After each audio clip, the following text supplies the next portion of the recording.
Today's Lee County Commission meeting will convene. It's December 3rd, 2024. If I could have Pastor Tim Cruz, first assembly of God. Thank you. Let's pray. Father, thank you for this opportunity that we have to come together to just care for your city, your state, your country, your world. Father, we ask that you give us the wisdom that we lack, the grace that we need, and the strength to move your city forward in the way you deem fit.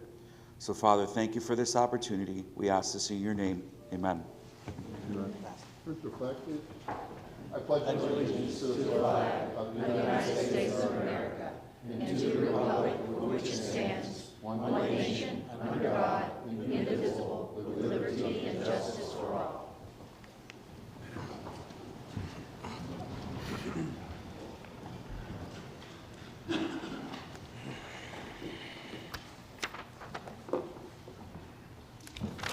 Thank you all. We'll go to ceremonial. First is Pet of the Month, Mr. Pendergrass. Great. Thank you, Chairman. If I could have Karen and some staff come forward. We have a special guest this morning. Stevie's here. Got a little Christmas present for everybody here. Stevie is a 4-pound mixed Chihuahua. He's 4 years old, and he's looking for a home. And I'm sure somebody this holiday season will make a great pet. Very gentle, very calm, and has a good demeanor. So hopefully somebody watching they will adopt. And Karen, if you want to tell us any great programs we got going on this month for Human Animal Services? Yes, of course. It is home for the holidays. We do not reduce fees this month, but you could, because of course it's Christmas time, you can come in and get a gift certificate if you would like to give a pet for Christmas, because we always like for everyone who wants a pet to select their pet themselves. So come on in and get a gift certificate or adopt one yourself. We had a great month during October.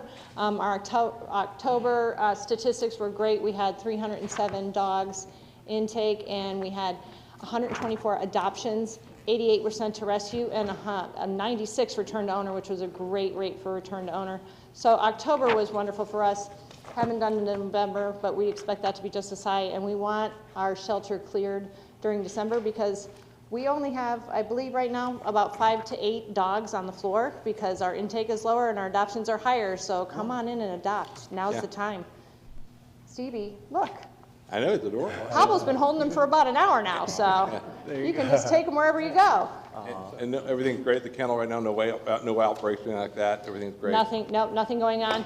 We do have a 10-day health guarantee with our pets, so anytime they have kennel cough or anything that's going on when they leave, which is common in the shelter, you can bring them on in and we'll give them some antibiotic or anything that's going on with the pets. And they do come fully vaccinated and also with their county license, spayed and neutered, and the whole 9 yards with your adoption fee. Great, and thank you to all your staff and all the positive volunteers out there working every day to keep the animals safe. And it's unfortunate, hopefully the media can help us spread the word about Stevie and all the other animals out there to get adopted through the season if they just take the moment to actually report on a positive story like this. So again, thank you very much for everything, and I hope Stevie finds a good home for Christmas. Thank you. Thank you.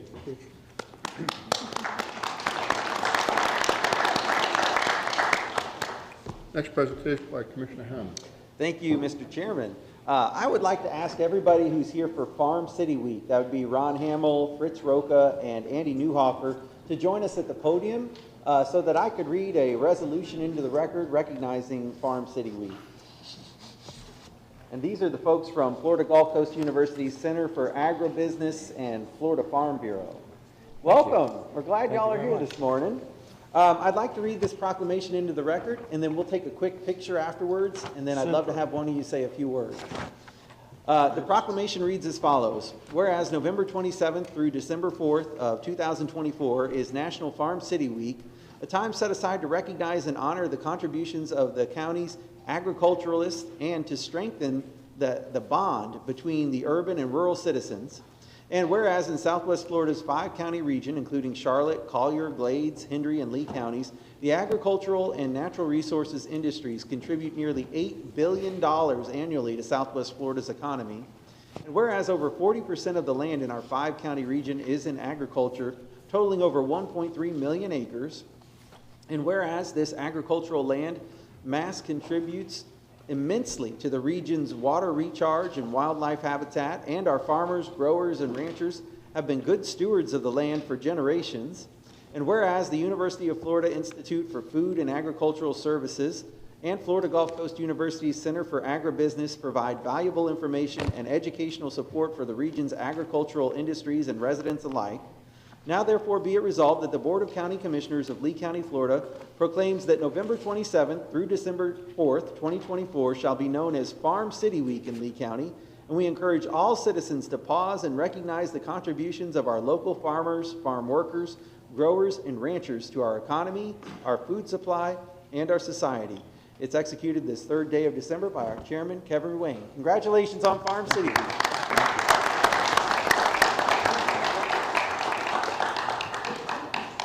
Ron, I'll present this to you, and we'll take a photo real quick. Yeah.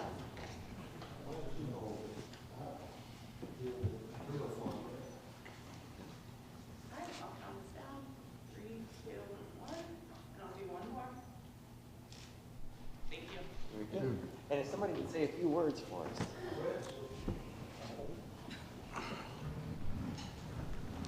Well, on behalf of the Farm Bureau, Lee County specifically, Florida Gulf Coast University, thank you for taking time to recognize agriculture and as well as allied industries that are part of it. Farm City Week is a creation of the American Farm Bureau Federation, of which Keith represents the Lee County chapter. You're a director? Or president? Vice President. Soon-to-be president of the Lee County Board. Anyway, at Florida Gulf Coast University, we have a growing agribusiness program. So for those of you in the room that are University of Florida IFAS graduates, no fear, no need to fear. We're not going to run you out. We have yet to put together a football team, but if Ben Hill Griffin was still with us, I'm sure we would have one by now. But anyway, it's a growing program focused on the business aspects of agriculture. And as you all may well know, it's a pretty serious business. A lot of money, a lot of capital is in there, a lot of land use, a lot of labor, a lot of inputs go into it.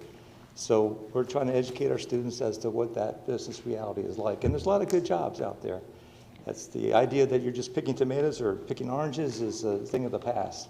There's high-tech jobs out there in the agricultural trades, high-class scientists that are needed to run the operations and to gather the data that are needed. And we're trying to pass it on to our next generation high school students.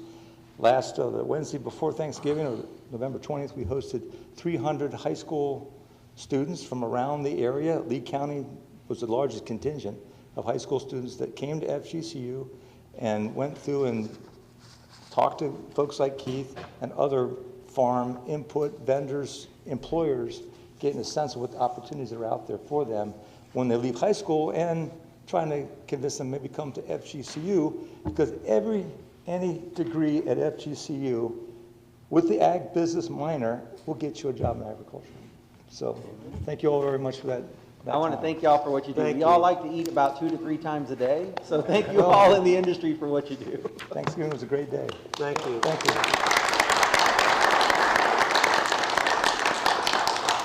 And Chairman, real quickly, our administration team has asked me to announce, along with this, we do have the farm recovery centers for Hurricanes Helene and Milton that we're opening.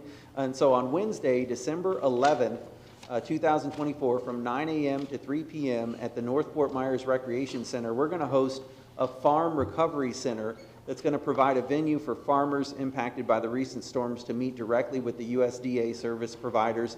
The target audience here is farmers, producers, and growers. So if you need any more information, you can contact us here at the county, but that'll be Wednesday, December 11th from 9 a.m. to 3 p.m., and it's a recovery center for Hurricane Helene and Milton. Thanks, Mr. Chairman. Thank you.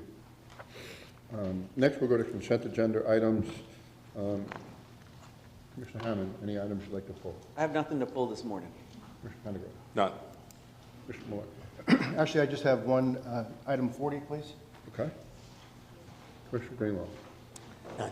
I have none. I do, talking with the county attorney, like to pull 5A for Hurricane Ian, as I'm informed it no longer needs to be perpetually brought up every meeting. So, We're going to have some discussion on that. yeah. So, Can you make a motion for the balance?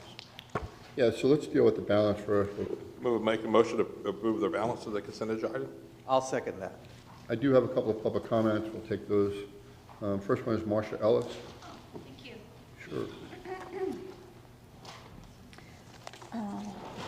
Do we have the doc camera available? Excuse me, we're just getting the document camera set up, please.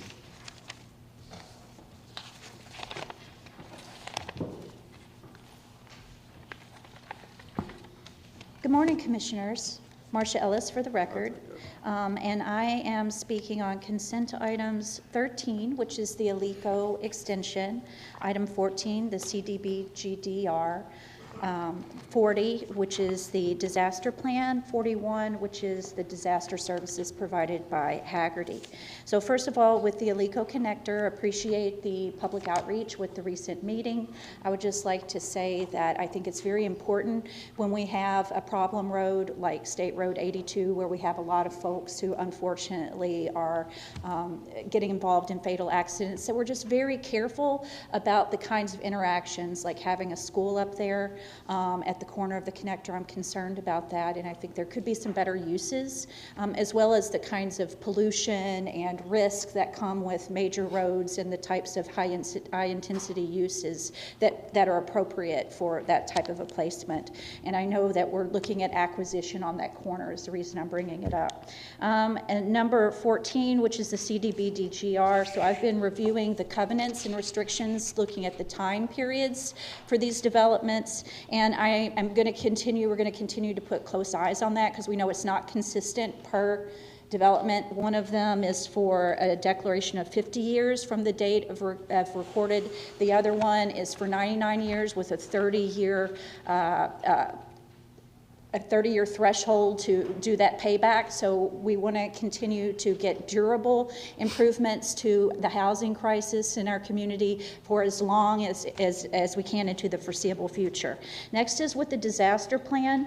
I have reviewed it, the table, but I'm looking for how we respond to, let's say, air pollution. If we have an event where the formerly Cavanta, now Reward World facility catches on fire, like what happened over in Doral and burned for 3 weeks. If we're in a situation like that, I think it's important that we have a contingency, seeing as how we have a school 2 miles and 2.3 miles in that vicinity, that we look at that possibility and learn from our neighbors across the alley.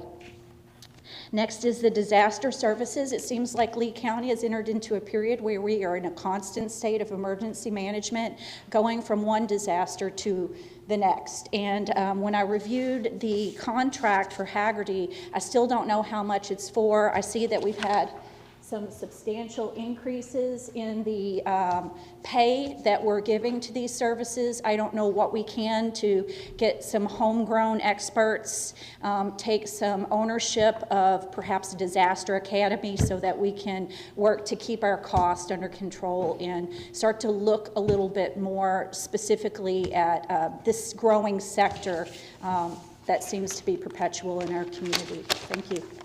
Thank you for your comments. Willie Joe Schottmiller.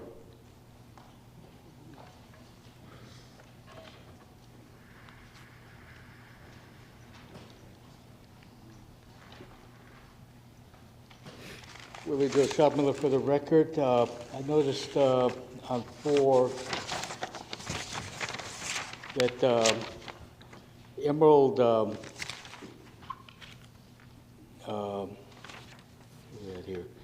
Emerald Lakes, Lee County, to be a district community development, to be financing and service the public services within the district boundary.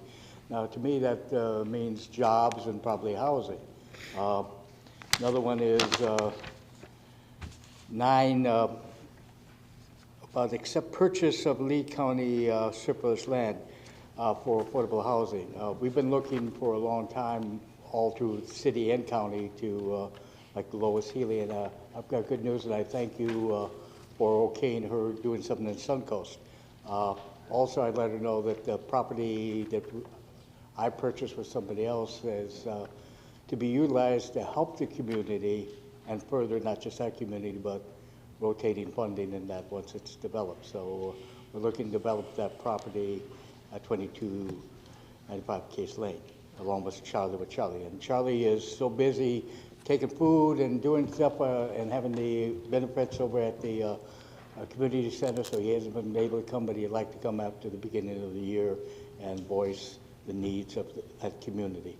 So working together, we can develop that community where you're at, Mr. Hammond, and the whole of Lee County, because you need it scattered, because otherwise you're going to have like a stampede of people. So you need different housing options in different places. I have a neurology appointment with a neurologist finally. And then Tom, Colonel, asked me to help him over at Citygate. They got a shipment of food coming in. So I said, I'll make it short and sweet.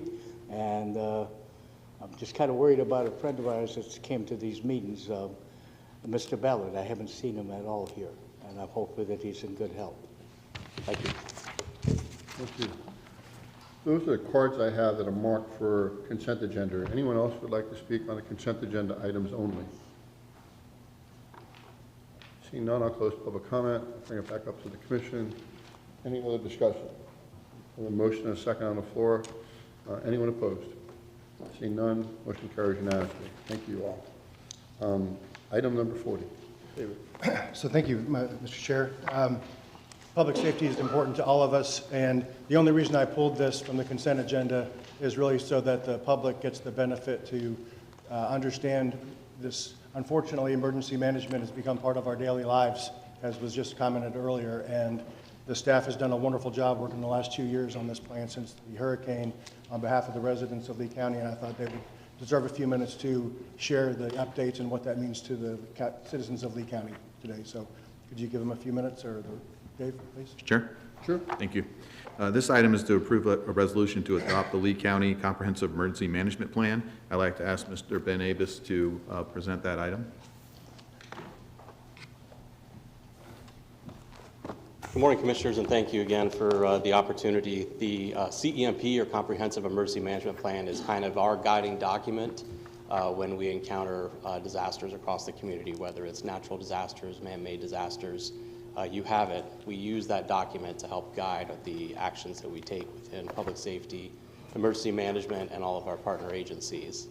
What is unique about this, two really important things that are unique. One is that the state adopted a new standard for how the plans were to be structured. It's actually a federal framework that the state has now applied, and all of the counties are required to adhere to that, which required us to do a complete rewrite by taking each of the components in the old plan and placing them now in new places or new structures within this new planning format. So much of the content has moved in the plan. It's in different places. Part of our exercising is to take that plan and know exactly where the information is so that we can use it at a moment's notice. The other thing that's very important is that we had the Long-Term Recovery Task Force. We had the Hurricane Ian After Action Report. We have had other events since then, and we continue to take feedback and make changes and iterations to the plan with every opportunity. And so while this is a fixed planning cycle that we have to submit to the state and send that plan and make sure that they give their consent for us to adopt it here today, we are constantly looking at those, looking at each event, using those after action reports, the feedback from the community to be able to inform that plan and make improvements in the future. I just wanted to thank you and applaud you for your efforts, and I wanted the public to know how hard the staff has been working on this plan to look out for them. And like I say, unfortunately, this is part of our daily lives now, is to have crisis management plans, and I think everybody's done a wonderful job, so thank you for that. Thank you. Move forward with it. I'd want a motion to move the item, Mr. Chair. I'll second that. I have a motion by Commissioner Lecker. I have a second by Commissioner Hammond. Any public comment on that item? See none, I'll close public comment. I'll bring it back up to the commission. Any other discussion? Anyone opposed? Motion carries unanimously. Thank you all. Thank you. That moves on to the administrative agenda. County Manager? Did you want to talk about Chairman, You pulled 5, Chair? would you like to talk about 5A? I know you. Sorry. covered that item. So 5A, I'll turn over to the county attorney. I apologize. Thank you. Good morning, board members. We respectfully request that item 5 be deferred in a permanent sense. In discussion with county administration, it has been determined that we no longer need the state of local emergency with regard to Hurricane Ian, and therefore we respectfully request that it be pulled from your consideration today. Would you like us to make that in the form of a motion? Yes, sir. I'll move the item. I'll second it. Motion and a second. Any public comment? Seeing none, I'll close public comment. I'll bring it back up to the commission. Any other discussion? I mean, I just can't say how happy I am to see this day finally come, that the state of local emergency for Hurricane Ian has come to an end. It's been a long couple of years. Obviously, still plenty of work to do, and we're continuing to work on that, but that's a big deal. I share that sentiment. I'm happy to declare it not an emergency anymore. So, thank you. Anyone opposed? Great. Motion carries unanimously. Thank you. Now we'll move on to the administrative agenda. Thank you, Mr. Chair. This item is to initiate demolition, design, and construction of San Carlos Island Maritime Park facilities. I'd like to ask Mr. Glenn Salyer to present. Good morning, Commissioners. This item would accept a $7.5 million Florida Job Growth Infrastructure Grant from the state of Florida to build marine facilities at the San Carlos Island Maritime Park in the manner prescribed by this board previously. So the board had directed staff to work towards maintaining that property as a working waterfront during blue skies and make it available for disaster operations in times of emergency. And so along with the grant, I would say that staff is prepared to mobilize a demolition contractor to clean up the site. Procurement staff is prepared to advertise a solicitation for a design vendor. And finally, as part of this, staff is recommending that we terminate the current lease on the property. Circumstances have vastly changed from the previous operation. The facilities that would be rebuilt there cannot be the same as they previously were.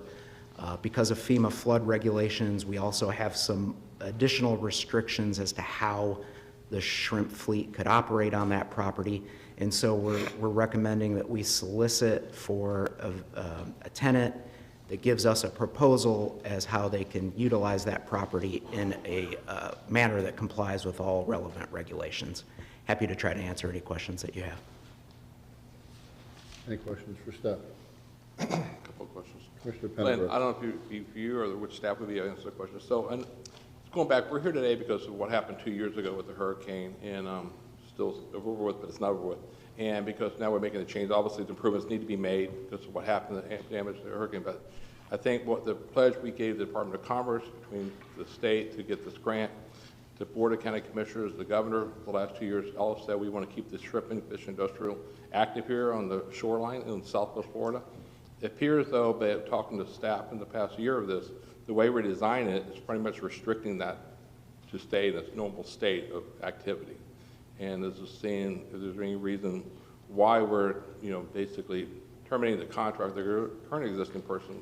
With a group with Trico before, we stay here and we said we had to wait for it to come back to receivership. That's all done. It's back before us now.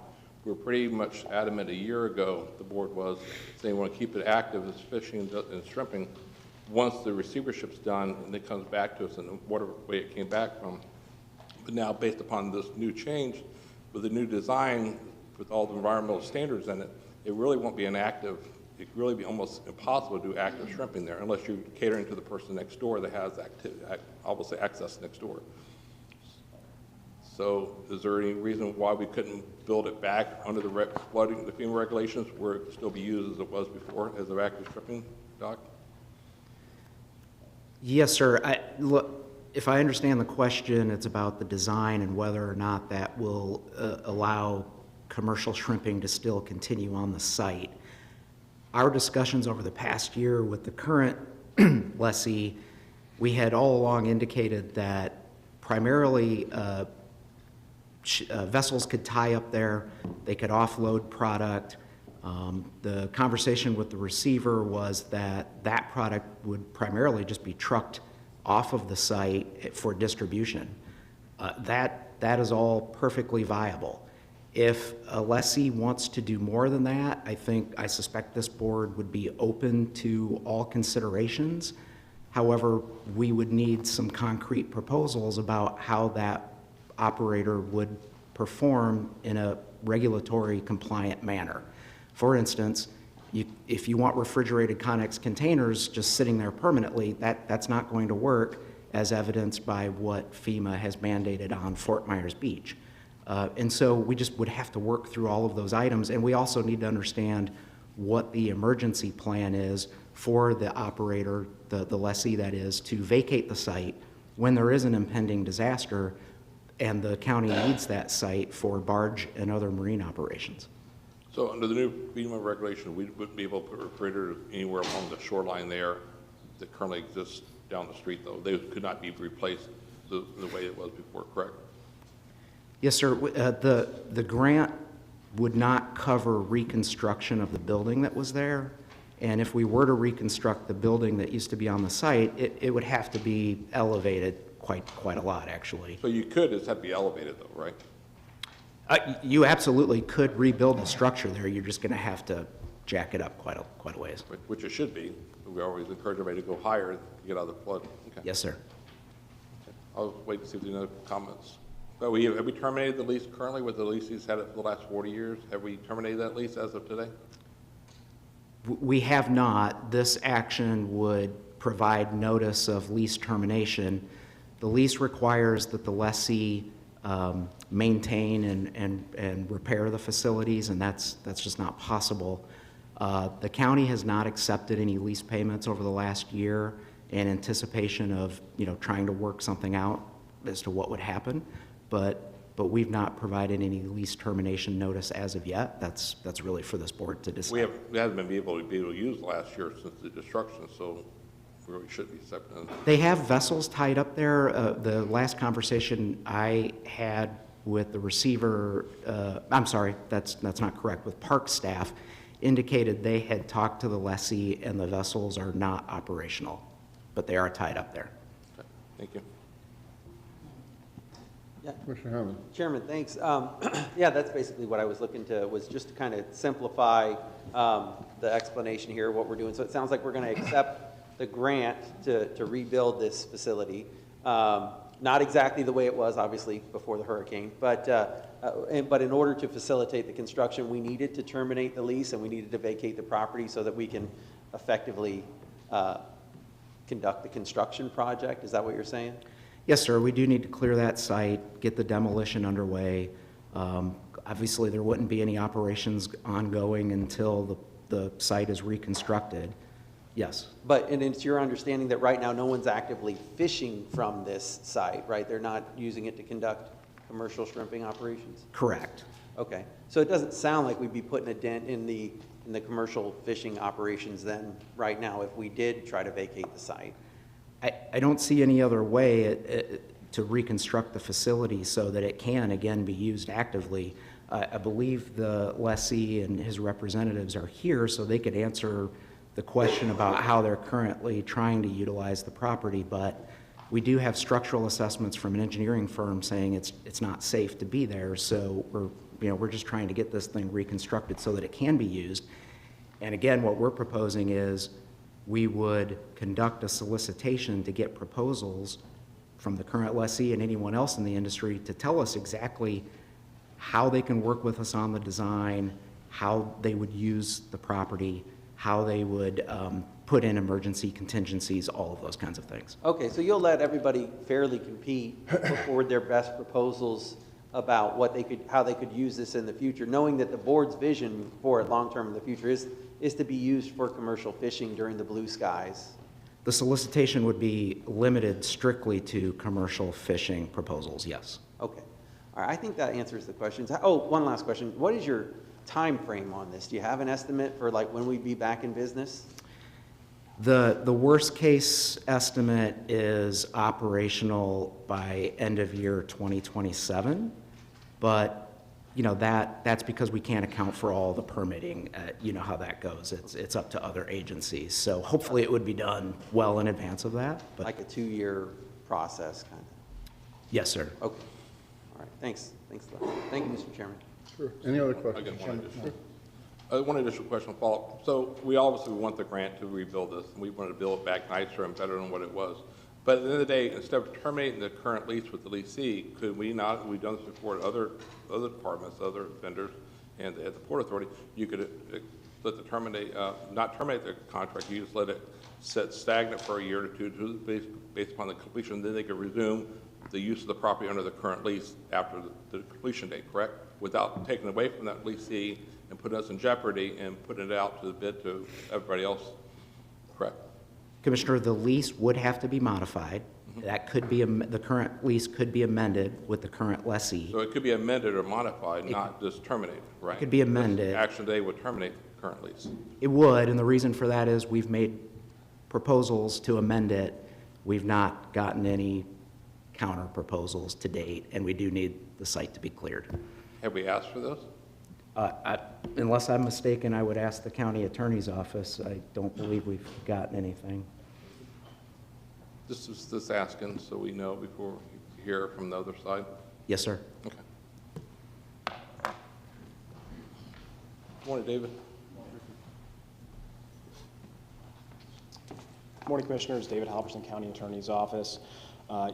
As Glenn was explaining, back in April, we had direction to work with the court-appointed receiver for Trico. Once we found out who the successor was and who acquired the Trico assets, we prepared an amended lease. We sent that to the court-appointed receiver and counsel for Trico, had an in-person meeting with them to discuss it. After the meeting, I invited them to send any comments, a red line of the proposed lease. I didn't hear back after that. Then about a month and a half later, I followed up, and as Glenn mentioned, to date, we haven't gotten any sort of counter proposal from Trico or the court-appointed receiver. Okay, thank you.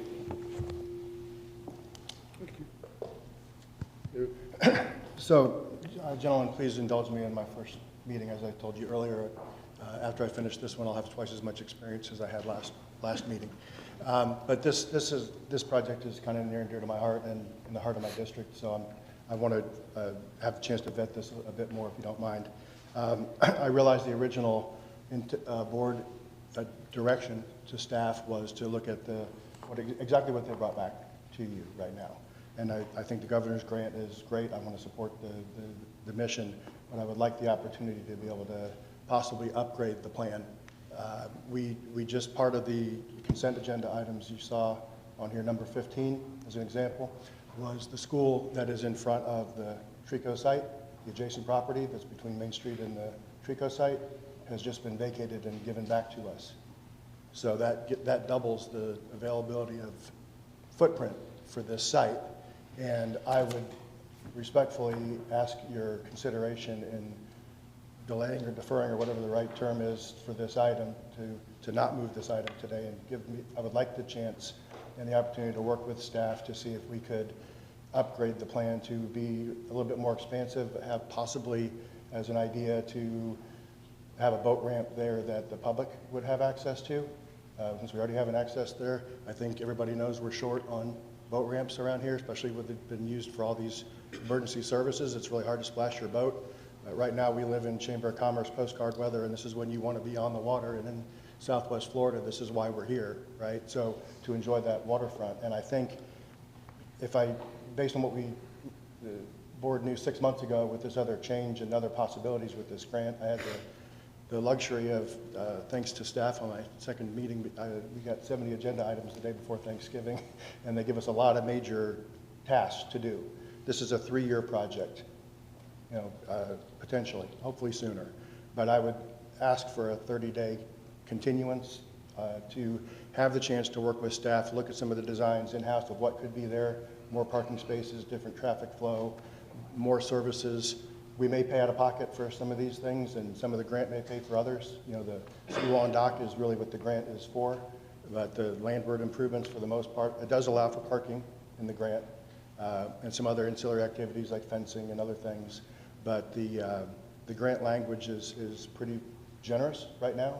I think we'll have more than enough money in the budget based on my experience as a marine contractor, that the seawall and the dock will more than be adequate for this $7.5 million, and we have opportunities to possibly expand and upgrade that. And I'm asking for I'd like to make a motion to continue this item for 30 days to have a chance to come back with more concrete ideas that give you something solid to make a ABC choice decision on that. See if we can upgrade that, please. I'll second your motion for discussion so we can talk about it. Sure. Okay. Absolutely. Question. With the delaying of this, does that affect the grant as far as timeline goes? I know everything has a time restrictions on it. Does this change the timeline for anything? Right now, we are we are looking into that issue. What we do know at the moment is that they would like to disperse the money, the grant dollars, by the end of the year. So Glenn is working with them currently to see if we can push this till January. But we don't know as of right now. At this moment, we don't have that Delay answer. this till January, could we lose the money, or could we still obtain this 75 million? There's not a definitive answer from the state at this point. Pardon me, but the grant actually says you just have to begin construction by the end of next year. It says December 25, is that correct? Yes, sir, that's correct. What FCOM has indicated to us is that they want this to move forward because they need to get the funds obligated, and they do need to start expending them before the end of their current fiscal year, which ends June 30 of 25. So, but I don't think, they couldn't give us a definitive answer as to what a delay means. I take that to mean we have some latitude. I think that's true. Could I ask a question, Chairman? So is there a way we could accept the grant today? Because I'd like to accept the grant. We're going to use this grant. We're not going to, but we thank the state of Florida very much for the grant, and we're going to use this grant. Is there a way to make a motion or amend the motion to accept the grant today, but to maybe hold off on design specifics until we can have a further conversation about what the overall vision is, potentially bringing in that AMI kids site that the commissioner's talking about? I would be happy to amend my motion to include what you just said, because that's exactly what I proposed yesterday in the briefing, was can we say yes to the money and postpone the design side of this to have more flexibility on what if we know what we want, we can get it, right? But don't turn down the money. That makes sense to me. Yeah, that makes So sense. I asked that question yesterday. I mean, if you amend your motion, I'll amend my second, but I also would love to hear from staff. Is that doable? Commissioner Hammond, that is perfectly doable. The only consideration would be we do have to work within the parameters of the grant to make it a job creation working waterfront project. And other than that, 75 jobs in 10 years, guys. Okay. Okay, 75 jobs, 10 years. That's the terms of the grant, if we use all of it. So the motion has been revised to obviously accept the grant, have the rest come back, and the second agrees with that? Yes. I have a question for the motion maker. You talking about your vision of the extra space, additional parking. You all mentioned boat ramps for citizen use. Does your motion, your vision still picture a active shrimping industrial dock there too? Yes, I don't want to take away from what the original mission is. I'd like to see if we can enhance it and expand on it if possible. I just want a shot. Just think about incorporating both uses, large shrimp boats, unloading, loading, and then personal recreational boat users too, as far as those looking for space. And we'll have to look how we segregate the site and logistics, and I'm respectfully just asking for the opportunity, whether I can succeed or fail. I just want a chance to present that, have the public have some input into this, see if we can get a public benefit out of this as well, and enjoy more of those blue skies with our residents if we can. But this is in the heart of my district, and I'm asking you to allow me to work with staff on this as part of my motion, and just give me a shot. So there's a motion on the floor, obviously, to accept the $7.5 million grant. There's a second from Commissioner Hammond. I do have a public comment. Michael Cayusa. I said that wrong, I apologize.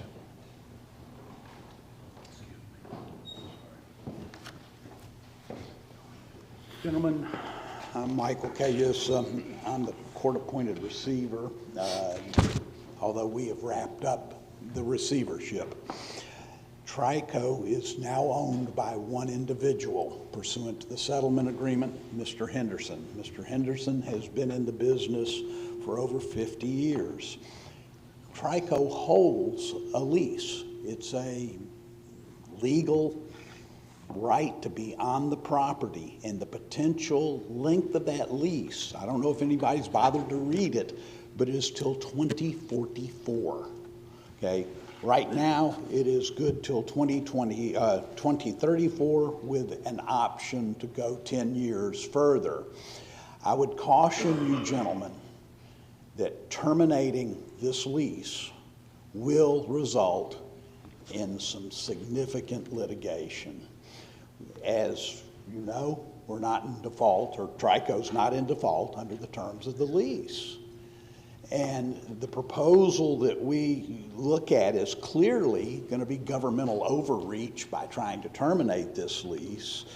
You know, the whole issue here is you want to use it for shrimping. Mr. Henderson's been in the business for a substantial period of time. He's not going away. All of the concepts that, well, they can't afford it, well, that's never been discussed to any in-depth result.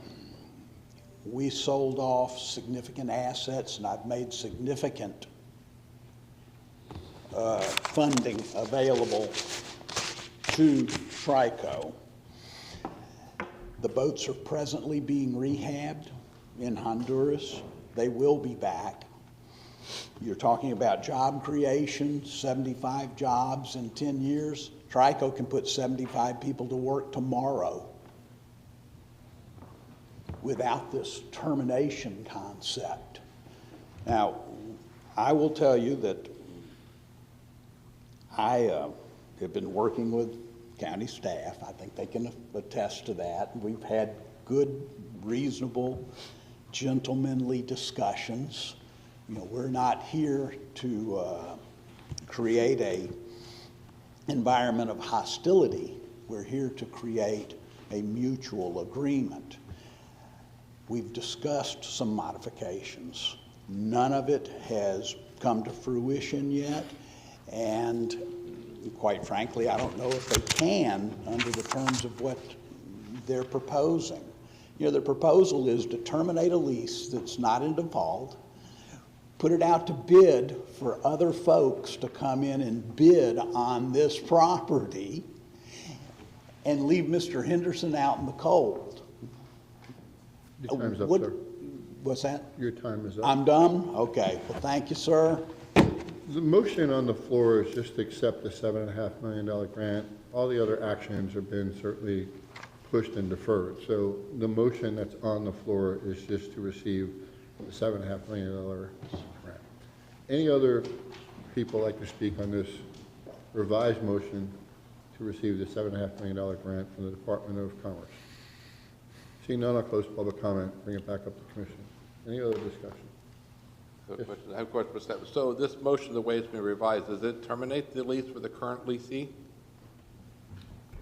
I'm not sure if the motion encompasses that or not. I did not include that in my first. Correct. County Attorney for clarification. Mr. Chairman, as staff understands the motion, it does not include a lease termination at this point. That the only action is to accept the $7.5 million grant, and all requested actions as detailed in your agenda have been stayed. Okay, just clarifying. Thank you. So the motion on the floor, for clarity, is to receive the $7.5 million grant from the Department of Commerce and no other action. We're staying this, and we'll deal with the other components at a future time. That's the motion. We have a second. Any other discussion? No, I feel the same way. I feel like having the grant and giving us more time to look at the situation, and obviously, ultimately, what we want when this is built, to have something special for Lee County and Fort Myers Beach. So I think what we're doing is the right things. Yeah. You know, Mr. Chairman, if I may, and I'll go ahead and just say it, because we did hear in public comment from the lessee. I just would love to say, it sounds like our team would like to have a clean construction site, a safe construction site to work with through this process. So if the lessee can come up with, I mean, it does sound like they've got a lease that runs till 2034. That is another 10 years. That is a substantial amount of time. Okay. So if they can come to a mutual agreement here where they can get us the clean construction site so we can get this thing going, maybe that's a conversation that needs to be had. I'm open to hearing that conversation too. I don't necessarily need to terminate anything. So I'm open to hearing what can reasonable minds come up with during a conversation. Appreciate the comments. The motion obviously is for the $7.5 million grant, nothing more, nothing less. Motion a second. Any other discussion? Any objection? Motion carries unanimously. Thank you. Thank you, gentlemen. Item 66, County Manager. Thank you, Mr. Chair. This item is to accept FDEP grant agreement for Larry Kiker Preserve Water Management Project. I'd like to ask Mr. Roland Ottolini to present. Good morning, Commissioners. Roland Ottolini, Natural Resources. This is to accept, as Dave mentioned, a $22.7 million grant from Florida Department of Environmental Protection under their Florida Resilient Program, or Resilient Florida Program. As you may recall, the Kiker Preserve Project, Water Management Project, was identified back in the Southern Lee County Flood Mitigation Plan that we conducted in response to Hurricane Irma, S92L.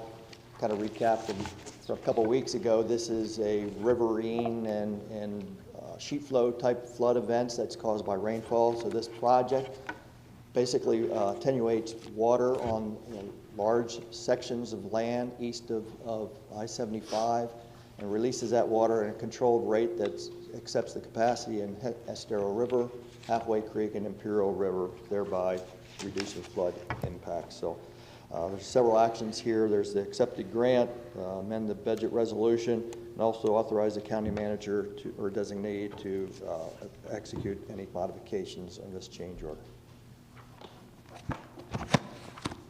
Any questions for Mr. Ottolini? I'll move the item for approval, Mr. Chair. I have a motion and a second on the floor. Any public comment on this item? One up, Marcia. Good morning, Commissioners. Marcia Ellis for the record. So the management plan for Larry Kiker has really been asked for a long, long time, because that is a prime piece of Conservation 2020. Many folks want to know what's going on with Larry Kiker and want to have meaningful involvement in how Kiker is developed for the community and managed. So when we talk about using it for flood management, I agree with that. However, I think there's some misunderstandings about what is best for our environment and best for our people in the future. First of all, large open bodies of water are pretty much an entire loss of habitat for wildlife. Most wildlife is not going to live on open bodies of water. It's also misunderstood that open bodies of water, like stormwater ponds, are recharging the aquifer, when it is upland areas, open space and upland areas that are dry that provide the ideal recharge for our aquifer. Third of all, the rates of evaporation from open water, like large ponds, are greater than any kind of recharge value. And then we also have an influx of nutrient-laden and arsenic-laden groundwater that's moving in from these ponds and then entering into the surface water system. So I just ask that when we are working with flood management, that we consider the best option for our future. All right, because ponds and open bodies of water also require a lot of maintenance to keep up, and they require a lot of treatment, to where constructed wetland systems, flowways, like I gloriously live next to the Wild Blue Flowway, which is beautiful. All right, those are contributing to our environment in a sustainable way that is natural and honors what we have. And I just ask that that promise that's been made for Larry Kiker to have meaningful input from the community and how that is being developed be honored, and that we have the chance to weigh in it and put our citizen voices to that project. Thank you. Any other public comments? So come back to, after those public comments, come back to the commission. The item before us is to receive a $22.7 million grant. We have a motion. We have a second. Any other discussion? Could I just say one thing, Mr. Chair? I'm sorry to belabor it, but I just, as somebody, Commissioner Pendergrass and I both served with Commissioner Kiker up here, and we were there when we purchased Edison Farms and then renamed it Kiker Preserve. I'm just so grateful to the Florida Department of Environmental Protection and the state legislature who helped us get this, $22.7 million to help make this vision a reality. And absolutely, the project plan hits on all the goals that I think we had, the restoration of flowways and habitat and regional flood control and water quality and aquifer recharge. I mean, that was the dream that we were all thinking when we made that purchase. And so I'm just so grateful that, again, here we are at another milestone for this great project for our community. And so I didn't want to let it pass without recognizing that. Thank you for bringing that, because like Commissioner Hammond said, 20 years ago, the county wanted this property because they understood what a jewel this is in the central Lee County. 4,000 acres, pristine wetlands and areas that need to be preserved. It has some development units on it, so we were able to preserve that to keep our green space here. So we don't look like the East Coast, and this obviously is another, like Brian said, another milestone of that. So again, Commissioner Kiker would be very proud of that. I think he would be, yeah. Thank you both. Motion and a second. Any other discussion? No, I just wanted, I echo the sentiments of this great project and to honor Larry. I'm sitting in his chair now for the last 2 weeks, and for some of you that haven't seen his office, there's a orange, there's blinds up high on the wall in there, and there's an orange that he tossed up there years ago that it's still sitting there in memory of him having a meeting there years ago, and it's an honor to sit in his chair and to see such a great project move forward with his name is a blessing for all of us, so thank you. Yeah, and I think it's kind of neat that you brought it up, Commissioner Hammond, that years ago y'all did this, so you have a vision. And I think that's missed sometimes with things that we vote on so often now will be a vision down the road.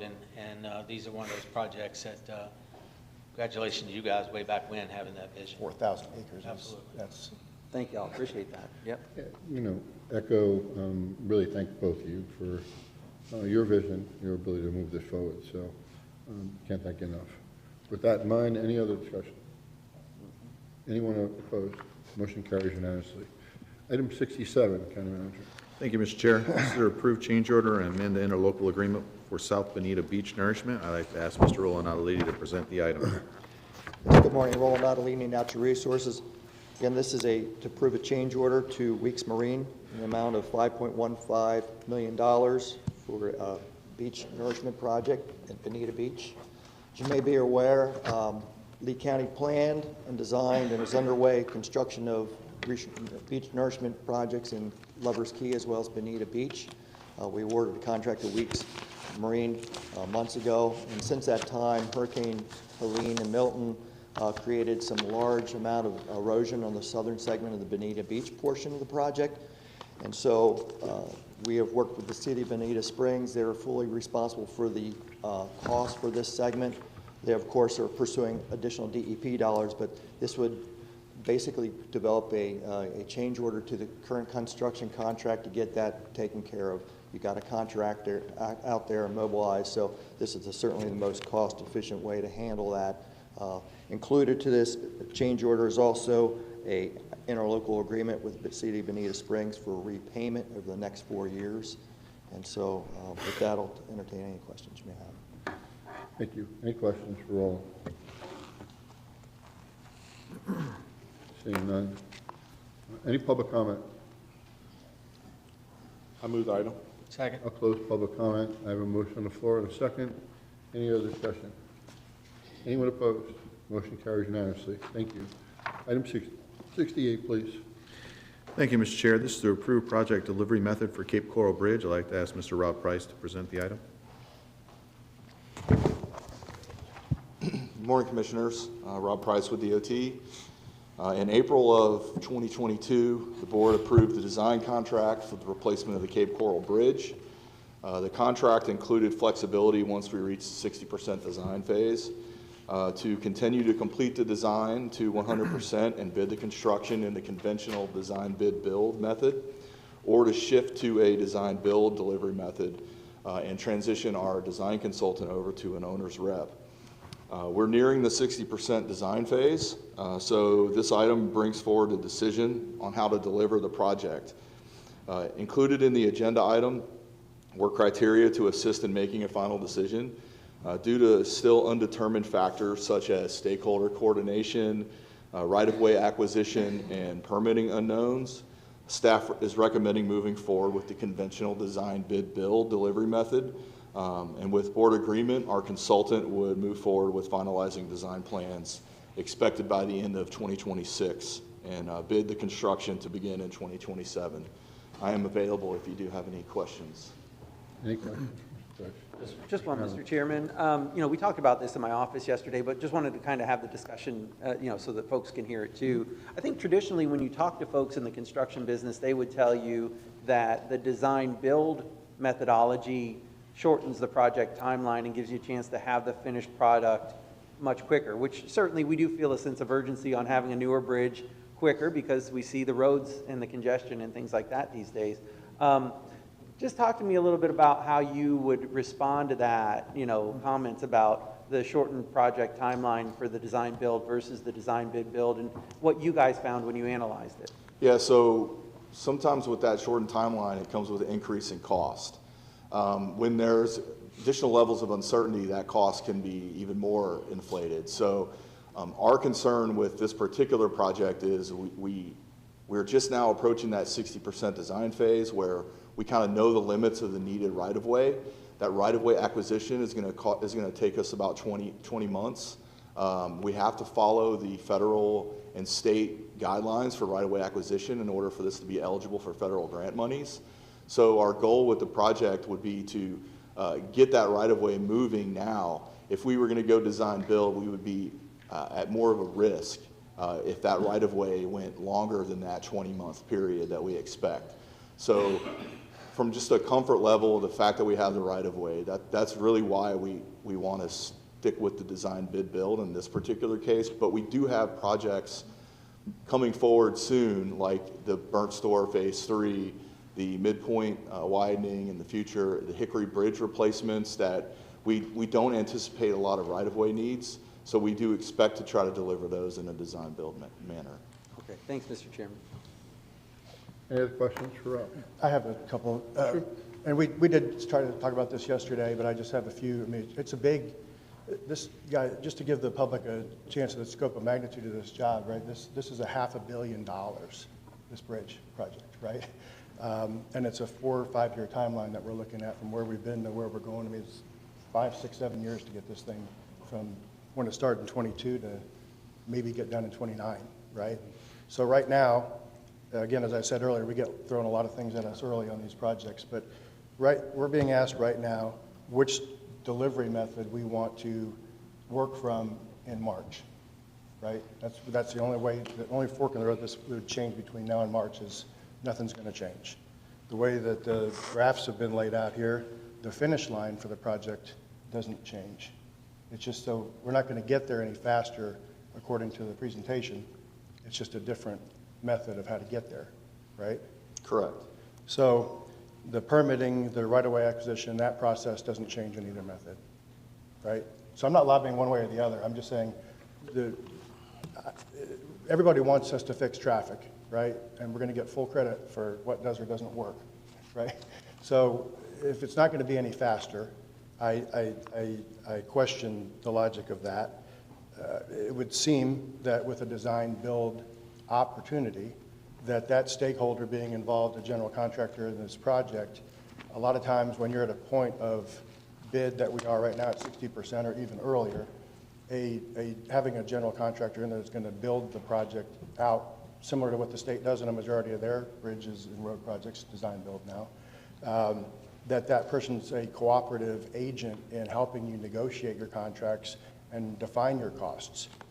My concern with the suggested path on this is we could get to the perfect set of plans, the perfect set of design, right? We got it all set up with beautiful renderings, and we turn in the bid and put it on the street, and it comes in $100 million over budget.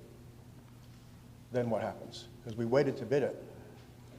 The more we wait to bid something, it doesn't usually go down, unless Trump can pull off a miracle we all want, okay? But so far, waiting to bid it later doesn't usually save us money. And if we hard bid it at the end of 100% plans and it comes back over budget, what is your contingency for that? Yeah, that's a risk with every one of our projects. We budget our monies and we try to project what it's going to be. I would say generally we're close to the ballpark when the projects come in for bid, but we would coordinate with Pete and county admin on the shortfalls if we did come in over budget significantly. But there is a chance that if that circumstance came out to play, that this could actually make it longer and more expensive than having those costs refined with somebody to be a partner with us during the process ahead of time. I would say there's a chance that it could come in higher, and we would have contingencies in place to address those costs. We're going to sell bonds for building of this project, so the bond amount would go up. But you're talking about mitigating risk, right? That's why you're saying one method over the other, right? It's the same delivery time frame, but you keep mentioning the word risk. Would not having another set of eyes in the project that has a vested interest in the timeline and the budget, couldn't you craft that agreement with said contractor in a manner that gives you exactly what you want? You draft, like, the county is the customer. When we put out a bid, we should know what we want. We should draft the contract and the bid accordingly, so this design professional contractor would know exactly what their marching orders are, what their measurables are, and that they would be paid on those deliverables, right? So we're shifting some of the risk to a third party, which is exactly what you're trying to mitigate. Is that correct? We certainly could do that. The project could be accomplished that way. I will say that a lot of times we've referenced FDOT's projects. They wait till they have right-of-way acquisitions completed before they actually go out and do their design build criteria package.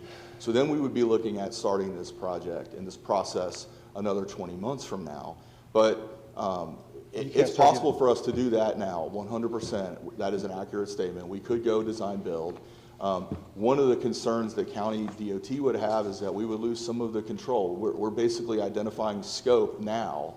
And so once we set that design build project up, the scope is kind of not negotiable unless we're going to increase cost again at a later date.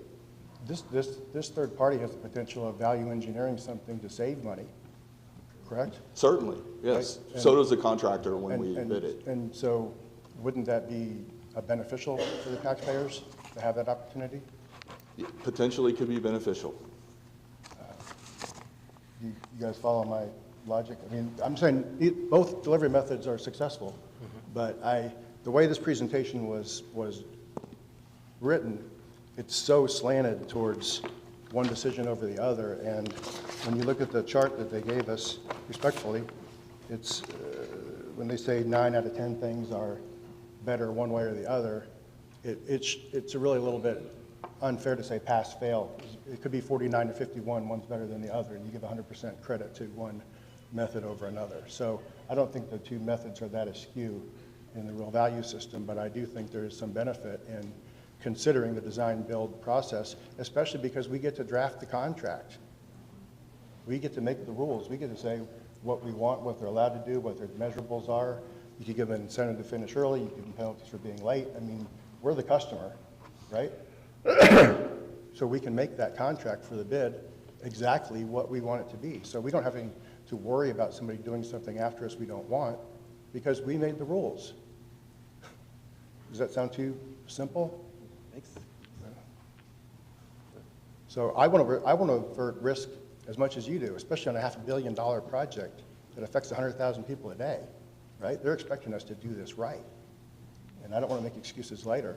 So I'm trying to suggest we be proactive in the method and then really take the time with staff and contracts and procurement to really get the contract right. So if you get what you want, you draft the agreement, he signs it, they know exactly what they're responsible for, and we get exactly what we want.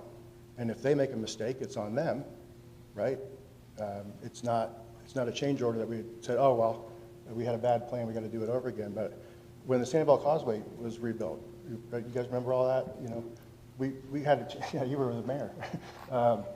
We had a beautiful design, and by the time it went back and forth on engineering and permitting and everything else, we got a very less aesthetic design bridge because our costs, we had to meet the costs of when it took to build that. So I don't want to see us fall in that trap of we thought we were at the end, we were getting ready to build this, and all the residents expecting action, and we go, well, it's going to be another 6 months till we value engineer this and put it on the street and rebid and go through procurement for another year to be farther behind than we would have been if we hired that guy, team person, ladies, to assist us along the way. That same design professional that's on board right now in the engineering would stay on as our owner's rep. So we have that layer of risk management, right? We have this third party that's a hired gun, and we still have us.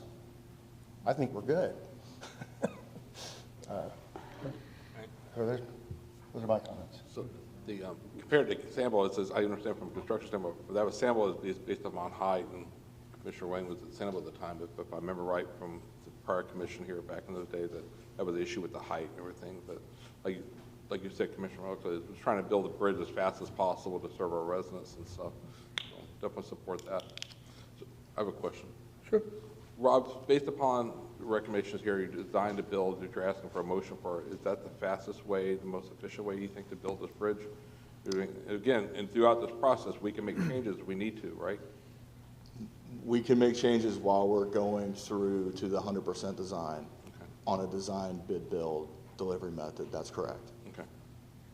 We can make changes on both methods. We're still the customer. It's not no choices after you hire somebody to work with you. You're still the customer with the checkbook. Correct. We are still the holder of the checkbook. As long as you have the money, you're still in charge. Change orders aren't precluded to one method over another, is what I mean. You still have influence. Any other comments? My only other concern is that we're talking about timelines and design and getting things done. You mentioned to me yesterday the small two sawfish concerns, and I said, what does the Army Corps permit say? Have we applied for the permit for this, for the Army Corps? So we don't apply for that permit when we're in a PD&E phase. It goes through the Coast Guard. The Coast Guard coordinates with all the different agencies. Those initial conversations and initial submittals to those agencies have been made. We have received feedback from the National Marine Fisheries that the small-tooth sawfish habitat is a concern of theirs.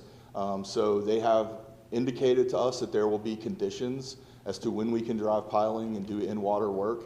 And we have initially, in order to get our PD&E approvals, we have committed to accepting the conditions that they're going to place on us. But sure, permits will come later over the next 9 to 12 months. Well, okay, so my question, again, with the Fort Myers Beach Pier, we were able to submit for an Army Corps permit at 30% drawings. And for a bridge, we can't submit it until we have 60% drawings and a PD&E finished. Is that different for a bridge than a pier? I'm sorry, I don't know. The Army Corps submittal, you said you can't submit for an Army Corps permit until we have this March of next year stage? No, I didn't say we can't submit it. But we have not yet. The PD&E sets us up to more easily obtain those permits. There's a lot of coordination through the PD&E phase that happens with all of those agencies. Right. So once we obtain our PD&E approvals in January's early February timeframe, we're going to be in really good shape to acquire those permits over the next 9 months to a year, just in the same vein of a right-of-way acquisition phase. When the pier discussion was made, we went from A, B, C, and if we had to get a bigger permit or a more modified permit for a 1,000-foot pier, we were told it was going to be 2.5 to 3 years additional time on the process. And I don't know exactly why. Maybe the bridge permits are faster with the Corps, but I'm surprised in 2.5 years we haven't applied for what can be the longest lead time permit on a lot of these projects. Is just concerning me, because if we don't have that, none of these drafts work until we have that approval. That's a critical path issue. Mr. Chair? Yeah. Mr. Chair, if I may. Commissioner, I think the difference is with the pier, there's not a PD&E. With the bridge, we're doing the PD&E study. That PD&E study vets out some of the issues you need for those permits. So it's better for us to wait until the PD&E is complete in order to move those permits quicker. Different than the pier, because you're not getting that PD&E study. You're just going straight to get the permit. There's different conditions associated with each. So the pier had one less step of process, but it's expected to take 2 or 3 years to get. So what is the expected timeline of a Corps permit? This project has been in the works since April of 2022. We've been spending that 2.5 years that we've already been in design, getting to this point where we're having those conversations with the agencies. We're working on design plans. We're working with FDOT. We're kind of. Did DEP and the Corps give you an expected timeline of turnaround in your coordination meeting for the application? I don't have an expected, like a guarantee from the Army Corps.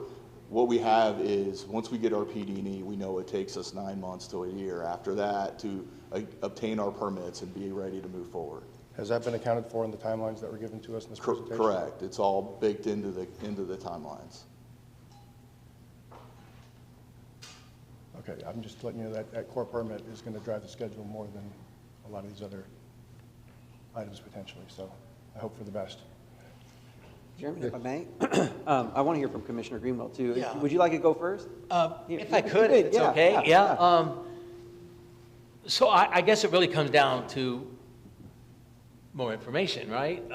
So I guess what he's proposing is that we kind of need, seems a little more time to decide which direction we would want to go as a board. So my question is this. There's pros and cons to both sides, there's no question. But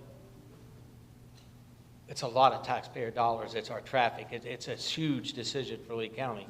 So we want to get it right.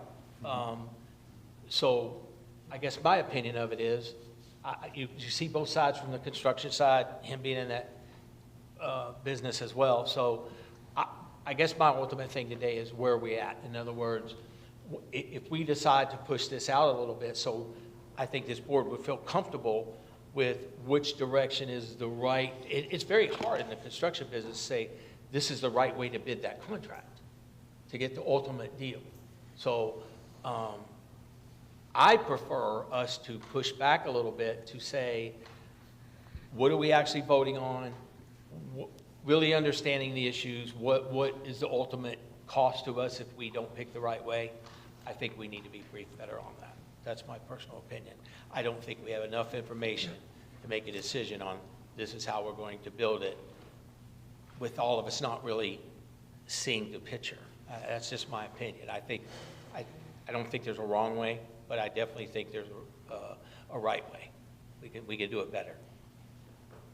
So that's where I'm at with it. So, I don't know if there's a space there where we can push back a little bit to get more information. Mr. Chair, we can defer this item till January, so that'll work if that gives you enough time for us to give additional briefings.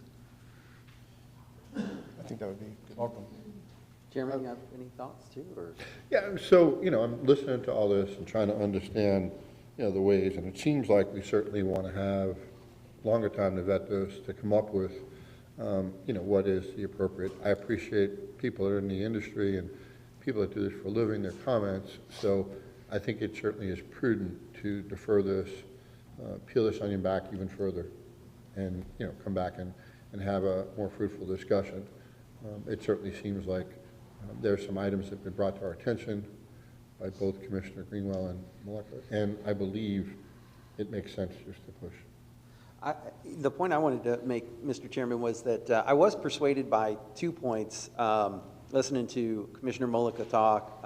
Number one, the price increase point. So, in the 11 years I've had the privilege of serving with y'all, I have seen that the longer it takes us to bid something out, the more expensive that project gets. When we were talking about Alico Road a few years ago, it was a $100 million project or $115 million project. Today, it's a $386 million project, and we haven't even really bid that thing out yet. And so if we wait longer doing the design bid build, this $500 million bridge project, is it going to become a $750 million bridge project? The other point that was made that I was really persuaded by was that having the builder on board early could help you with the design to come up with something that you could build a lot better. People who are in the trade, who are in the field, they know what products to use, they know what methods and techniques to use. In fact, kind of looking at our airport experience, it was the builder who identified the structural issues with the design, and had that builder maybe been on earlier, I don't know if that could have helped spot that earlier. I don't know. So I'm kind of leaning towards the design build method so that we can get them on board earlier with a price earlier, and we can get this thing done. But I'll certainly support what the will of the board is today. Good. Maybe it'd also be effective, we want more information, because like Commissioner Hammond said, I was okay with the design to build because I had my answers, my questions answered. Maybe we could direct staff or what we're trying to look for the next month before it comes back to us, what the actual questions you're looking for, because they may be there already. from doing this already with a couple bridges, I think, like you said too, we don't want to delay it any longer. So let's make sure more we delays, we see price of products go up. Hopefully products will go down because the bionomics is going to go away hopefully after time. So hopefully that will affect the bridges and the future constructions. But maybe we can tell staff now what we're looking for so they can come back to us over the next month in either briefings and also before the agenda item comes back, we can answer all those questions. It helps staff out be more productive. Yes, Mr. Chair, if I may. So if I'm hearing you correctly, I didn't agree. We're all trying to ferret this out to get to the right end. Again, the way this was presented from the beginning, the finish line wasn't going to change. It's really just a style over substance argument over timeline, because the finish line was presented to be exactly the same either way, right? If we're concerned about risk management, then I would ask staff to come back to us with their top 10 list of what those trigger points of where a risk would be, what their biggest concerns would be, where would they like to see those control points as the customer, right? Again, we're the customer. We get to say what we want, and the taxpayers are our bosses, right? So we have to remember that we're in the driver's seat on this. Tell us your top 10 list of where you think a risk may be, the most risk-averse part of a process to the design-build process, what you'd like to see in that components of an agreement with that said party would include, so that you get the relationship with them that you want, and they know the metrics and standards they have to perform to succeed, to get paid. And let's identify that top 10 list and come back to us with those concerns, and then let's see where those top 10 lists lay out into the choices. Because again, I haven't lobbied for one way or the other. I'm just saying that there are two choices, and I'd like to see those points to mitigate the risk, but I am very concerned with waiting a year and a half to bid something out and have it come back and start back over with 60% plans after I'd paid for 100 to pay for those plans twice, to come back to a new bid and end up with less for more money is what could possibly happen, and that concerns me. Is that helpful? Yeah. Yeah, very, very helpful. So we're going to need a motion on exactly what we'd like staff to do, other than to defer this. Good luck. Huh? Can I give it a Tough shot? motion. Sure. By all means. I'm on a roll today. Let me.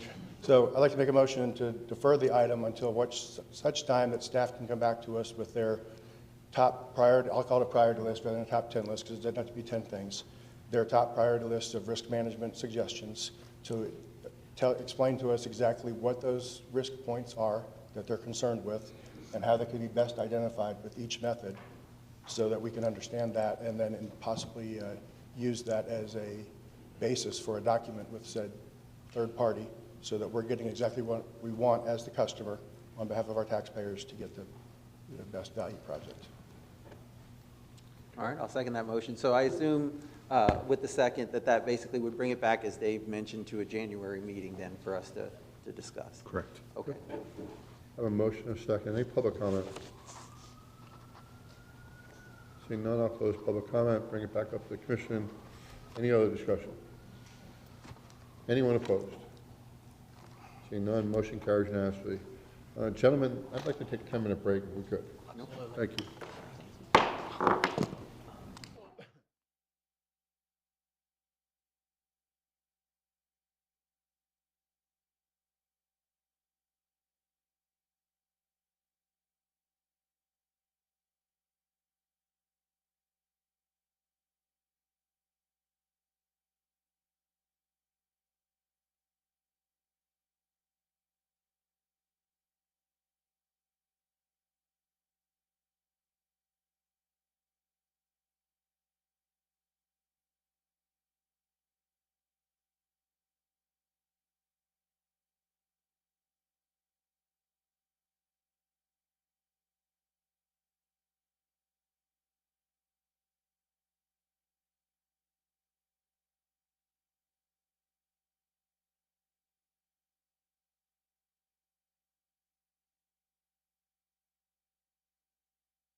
Thank you. The Board of County Commissioners meeting of December 3rd will reconvene.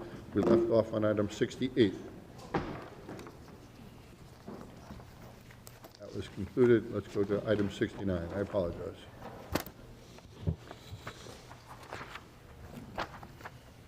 Thank you, Mr. Chair. This item is the award of contract for CEI services for a LECO connector project. I'd like to ask Mr. Price to present the item. Morning again, Commissioners. Rob Price with DOT. This item awards the construction, engineering, and inspection contract for the Aloo connector project to AECOM in the amount of just under $35 million. AECOM will oversee the construction activities for the duration of the entire $386 million Aloo road connector project. If I could change the slide to the next one, if the guys in the room. DOT has received the public notice for our Army Corps permit for Phase 1, which would widen the existing 2-lane Aloo Road from Airport Hall Road east to Green Meadow. So we expect to go to bid on Phase 1 after the first of the year with shovels in the ground by next summer. I am available if you have any questions. We're approaching 60% on Phases 2 and Phase 3 as well. No question. Sure. Rob, thank you again for moving this project forward. It's obviously, the last few years, as we all know, this is going to be a huge improvement in our transportation network in East Lee County, getting traffic from East Lee County to South Lee County and Collier County, because obviously this will take a lot of stress off of Colonial, Daniels Parkway, Corkscrew Road. With this road, as it continues, as it currently exists now out there off of going east of Ben Hill Griffin, we've been talking recently about how that's a curb gutter, where it obviously limits the speed to 45 miles per hour. And we've seen, obviously, we see this huge, nice 4-lane highway out there next to Wild Blue. And obviously, people drive based upon conditions, so they want to drive faster when there's no one out on the road. You have a 250-foot right-of-way, you have a 4-lane divided highway, but we're limit speed to 45 miles per hour. We're trying to obviously get traffic point A, point B as fast as possible. So it's creating some confusion out there. People want to drive faster based upon the conditions. This is what people do in nature. Human nature to do that. Is this going to be the same construction all the way out to 82 as far as the speed limit restrictions down to 45?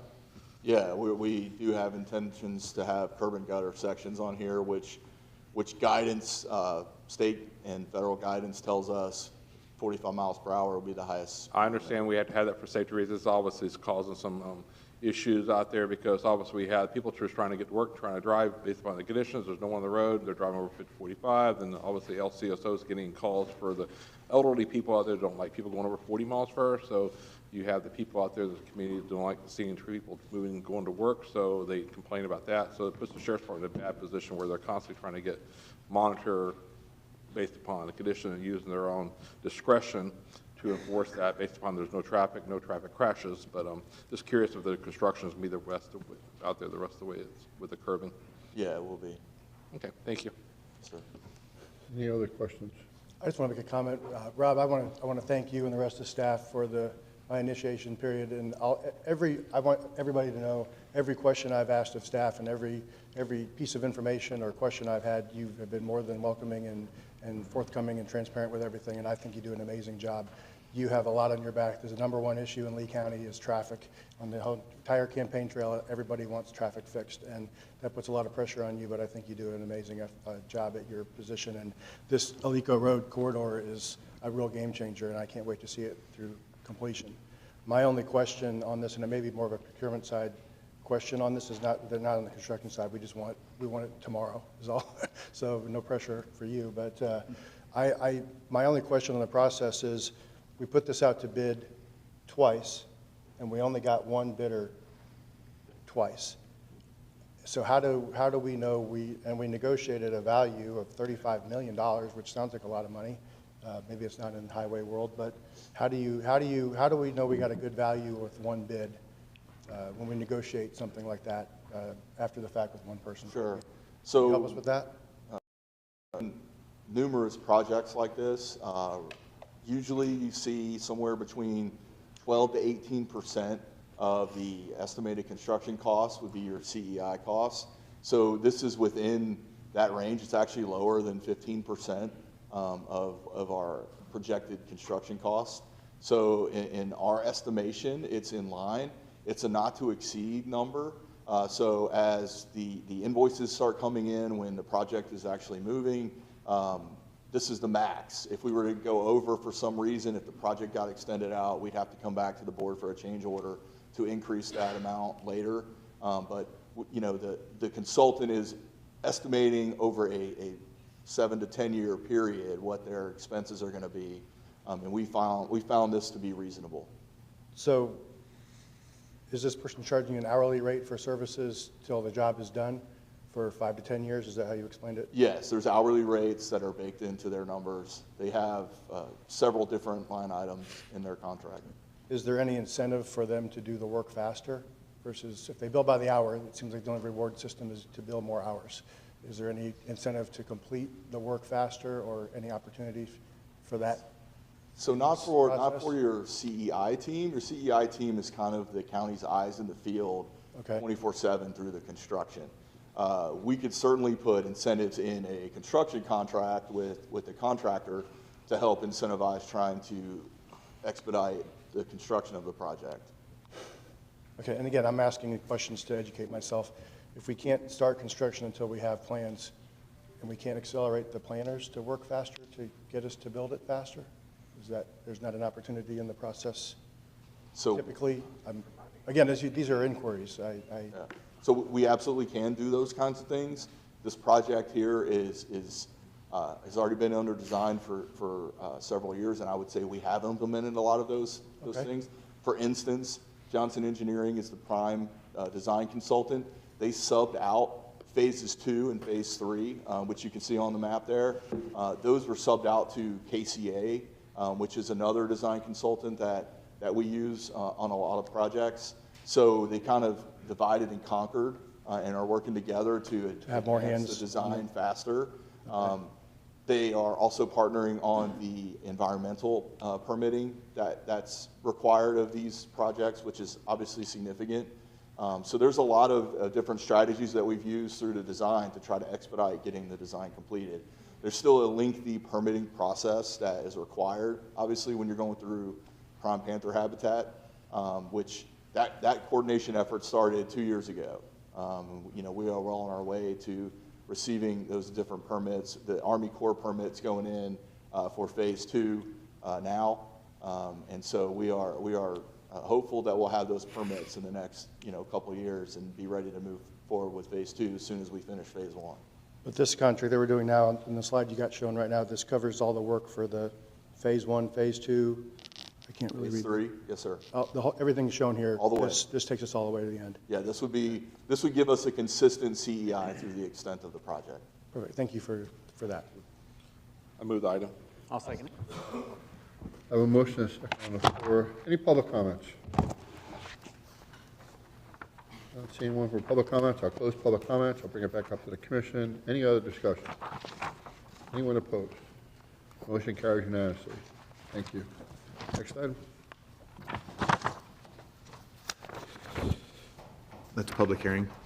I'm sorry, public hearing. Thank you, Mr. Chairman. Your sole public hearing this morning is with regard to the issuance of a COPCN for Lee Health Systems. Commissioners, this is in effect a transfer due to the change in ownership that the board recently participated in. Unfortunately, our ordinance does not permit transfers of COPCNs, so we have to go through this termination and reissuance process. Your director, Ben Avis, is here for the staff presentation, but staff recommends approval following the conduct of the public hearing. Thank you, sir.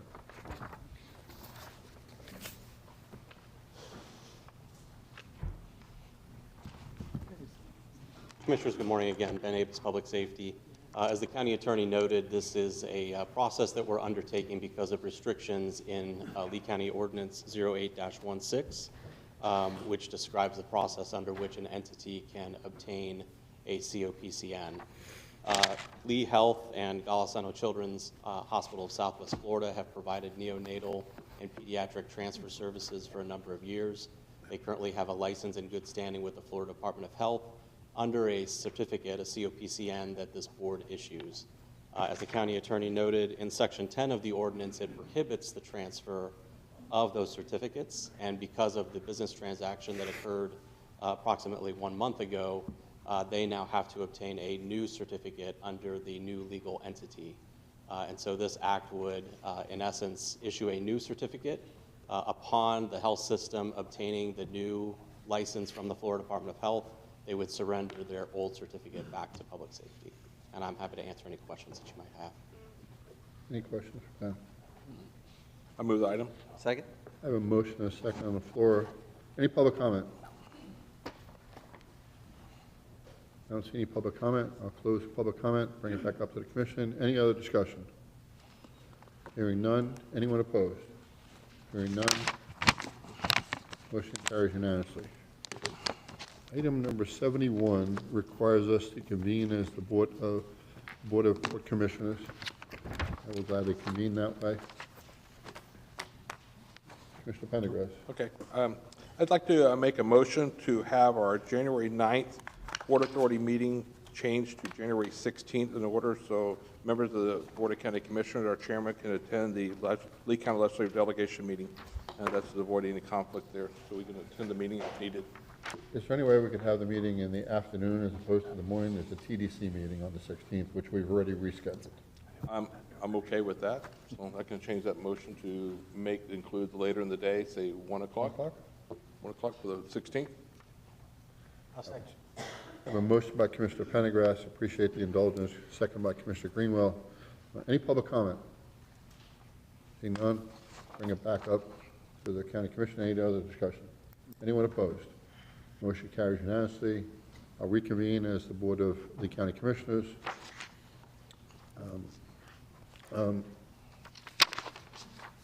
The recap, we obviously just addressed Commissioner Pendergrass' issue, and all the items were pushed.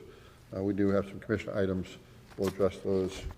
But we'll deal with walk-ons or carryovers. I don't see any. We'll now go to commissioner items. Commissioner Hammond. Thank you, Mr. Chairman. I have two things that I want to talk about. The first one's very easy. Just wanted to make an announcement that because I'll be traveling to attend the Florida Association of Counties conference, they've even asked me to chair the federal committee. As your liaison to FAC, I will be there, so I will not be able to attend tomorrow morning's zoning hearing. And so I'll miss you all, but it looks like it wasn't super controversial. You'll be able to handle that one. The second item I wanted to bring up for discussion because I wanted to get your thoughts on it. My ask here is to give some direction to staff to explore this idea at our upcoming strategic planning session where we can kind of talk about bigger picture issues. But the idea relates to how we budget for the sheriff's office. My idea is that we could look at the sheriff's office and put it on its own line item on the tax bill. To do that, we'd have to create basically a law enforcement municipal services taxing unit. I think this accomplishes two things. Number one, I think it accomplishes transparency. So right now, a lot of people don't see the sheriff's budget because it's wrapped up into the general fund, but it actually makes up roughly half of the general fund right now. It's about $315 million of a $700 million general fund budget. This budget has been growing at such a large pace over the last several years that we've actually had to kind of cut some other departments that are in the general fund in order to, accommodate the request from the sheriff's office. Now, law enforcement is a top priority for us, and I don't think they should be competing with other funds in the general fund. I think law enforcement should have the opportunity to stand on its own and be out there and be allocated and budgeted for accordingly. It is certainly something that I don't want to see cut. It's something that I want to see given priority. But I think by breaking this out, you could see it on your tax bill. You could see the increase every year on your tax bill. And then you could ask the questions that I do get questions frequently from the public, our bosses, about cars being wrapped with certain things and just different expenses. And I think the public doesn't understand that we actually don't approve every single expenditure that the sheriff's office makes. We only approve the greater budget, which is actually very generic if you look at what the Florida law allows us to approve. The other thing that I think this idea accomplishes is, again, fairness. Other county funds have had to compete against the sheriff's office, which is always going to be a priority for us to try and get any new revenue. and they just have not been able to keep up with the growing population that we're seeing here in Lee County. And so I think in order to be more fair to the other departments that are in the county's general fund, including our ambulance service, separating the two would be a good idea. And so that would be my thought, is the staff could lay out for us at the strategic planning session what would be the steps if we wanted to do that. I think we'd have to undertake a study.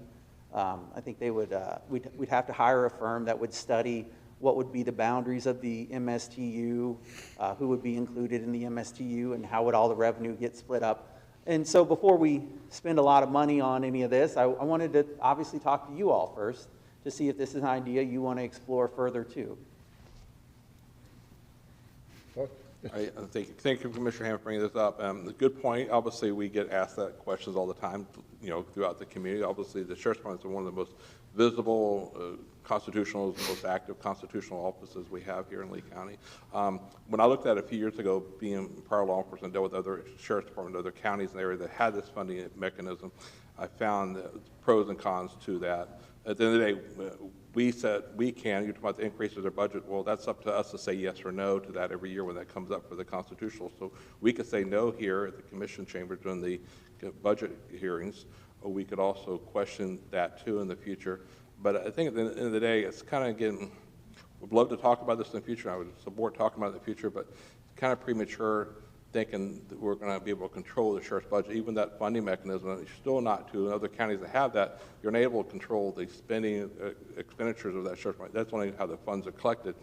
And at the end of the day, with the commission still in the other counties that have that, when I talk to them, they still have to set the millage. So it wouldn't take any pressure off the county commission. We would still be obviously lobbied by the sheriff and their future sheriffs to lobby, set that millage that we do any MSTU based upon their budget requests. So it takes us out of the limelight at the end of the day, but it also puts it back. The bad thing for us, we have 6 cities. The 6 cities in Lee County, if I remember, I don't know who would be the one to answer that question to, would have to agree to that taxation. If one of those cities did not agree to that taxation, that extra funding would be put back on the backs of the current taxpayers in unincorporated Lee County. For example, of all 6 cities that we're not going to participate because we have our own Sample Police Department, Florida Police, Cape Coral Police, they could say we're not going to participate in that. That means that burden, that tax revenue that was normally collected based upon the current service level would have to come from the current local and unincorporated residents, if I would confirm that with one of the staff members. So this is something we can talk about, but there's pros and cons. I mean, it'd obviously help us to say, well, yeah, we don't approve that. We didn't approve the purchase of something. We didn't approve that expenditure, nor will we be able to under state statute. But the residents would see that, kind of like you see the school taxes. You see the local schools and the state schools. But at the end of the day, we still would be the ones setting the millage. So I don't know, Richard or Dave, the cities would have to concur with that agreement to be a funding of their residents? So if not, that'd be 50% of the residents of Lee County wouldn't have to pay into this. Mr. Chairman? Yes, sir. The equitable apportionment of the tax burden would be part of the study that the commissioner spoke about. One of the things you have to keep in mind is the constitutional concepts of dual taxation that come into play. So this study would analyze the impact on the municipal residents versus the unincorporated residents of Lee County. You're correct in the sense that in order for the MSTU to be levied within a municipal boundary, that municipality would have to agree to that levy. The downside for the municipalities is, under state law, that additional TU levy would count toward their 10 mil cap. Here in unincorporated Lee, it would open up what's commonly referred to as a second 10 mil cap. So those are the part of the pros and cons analysis that I believe the commissioner is asking us to undertake if directed by the board. But those are some of the highlights that you all would be confronted with and should be concerned about. On that note, I mean, if everybody paid into it, or if we had a separate line item for the sheriff's department, that'd be great. Could we lower our millage by 2 mils? Yes. We could lower our millage and say, and we could say we lower our taxes. The best is back on the sheriff. You have to vote for the future sheriff in Lee County, and they're responsible. But at the end of the day, we'd be setting the millage. Your tax bill, though, at the end of the day, would stay the same under the current structure everybody paying. But if some city decide not to pay, Cape Coral, Fort Myers, Sanibel said we're not going to pay, then we and the rest of the unincorporated county would be paying more on that millage. So there's a double taxation, there's a dual taxation there. That's the downside of it, though. But at the end of the day, like you said, we still don't have any control over purchases, and we're going to, I'm sure, hear about that today. It's just like we hear stuff by animal services. That's under the county manager. But at the end of the day, since we're a partisan board, they're going to come after us and point their fingers at us. So I know everybody wants to respond based upon what's going on, the big elephant in the room, but the grand jury's going to be convened for the next 10 days. We're not going to know anything for a few weeks, so I don't want to get out there ahead of something. Nobody wants to respond to something, but sometimes it's best to wait to see what's happening. Chairman, anybody else have some thoughts? Because otherwise I have some to wrap it up. Just a couple of basic questions. Again, I have my lane. MSTUs are not there yet. Are we making it, my question is, are we making something different or are we making it better, right? If the homeowner's tax bill was $1,000 last year and it's going to be $1,000 next year, whether we break out a line item or not, I don't know the benefit of the style over substance question with that. I don't know if you'd be open to including all constitutional offices into this breakout study. Sure.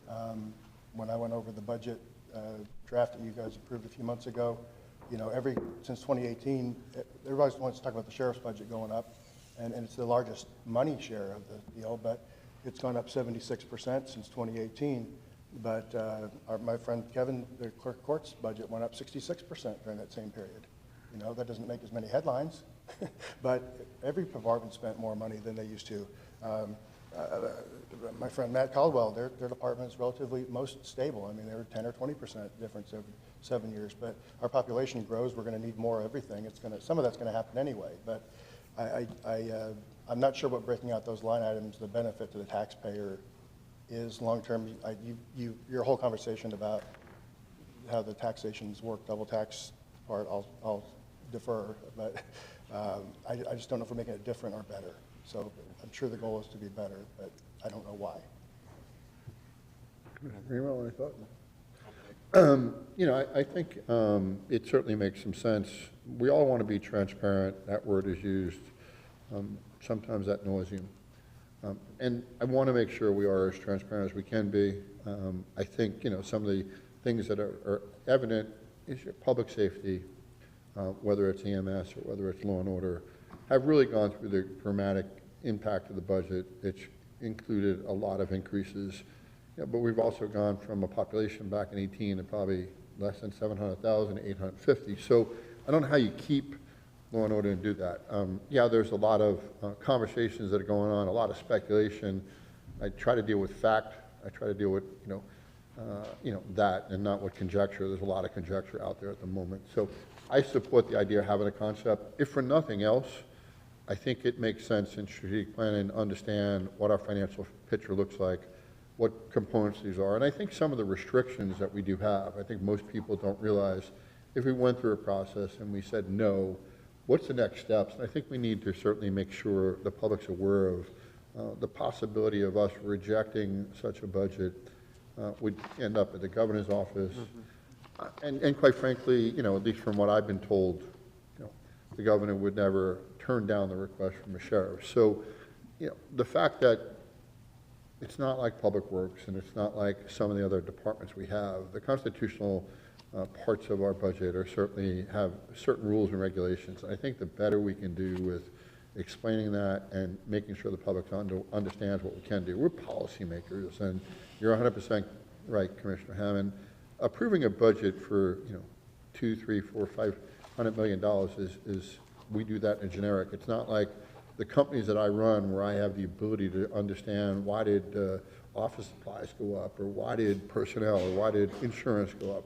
Those things we don't, we could ask those questions, but to drill down the way that people might perceive we can is certainly not something we can do. We do have experts that rely on that, go through the opportunity to do that. So I support your idea of having the conversation, strategic plan.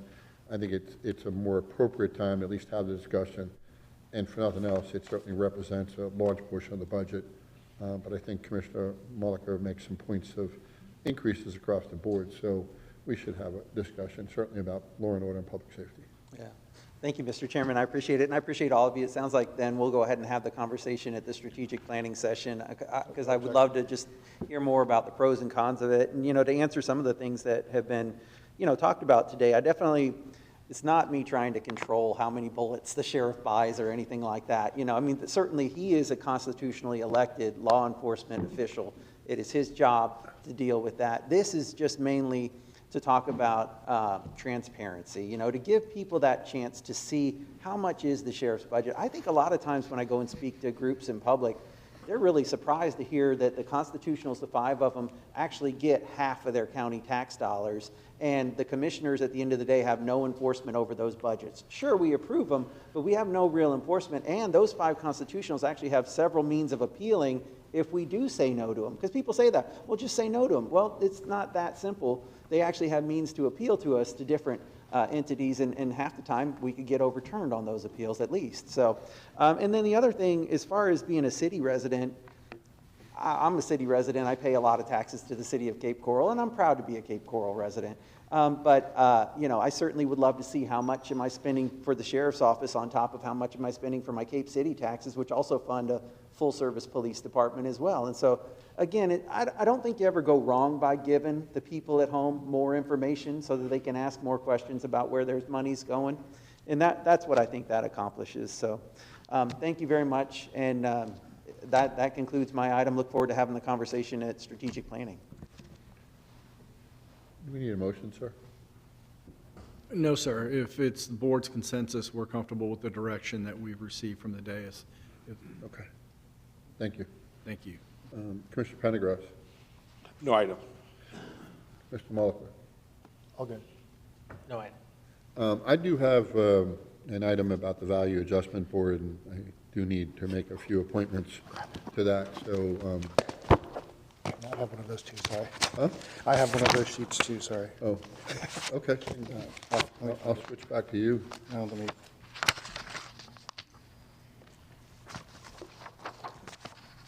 Go ahead, Dave. Forgive me so I have some advisory committee That's reappointments. next. So this commission items are first, and then advisories are second. Sorry. County Manager, can you help me out on the value? I would be very disappointed in myself if I at least didn't make a public comment right there, rookie. And you gotta laugh once in a while, folks, right? These guys have years of experience ahead of me. I got a lot of catching up to do. As far as the VAB, I've done it in the past. I'll do it again this year. Okay. I'll volunteer for that. If you look Okay. for volunteers, do we have 2 people now or 1? Yeah. Mr. Chairman, if I may just address procedure, compliments of the Florida Department of Revenue. In the past, appointments to the VAB have been at the chairman's discretion. The Department of Revenue this past year came out with an opinion stating that appointments are no longer valid. They have to be elected by the Board of County Commissioners, and the board has to elect a chairman to the Value Adjustment Board. We have 2 elections or what? You can do it all in one if you find the willing victim. What? That's fine.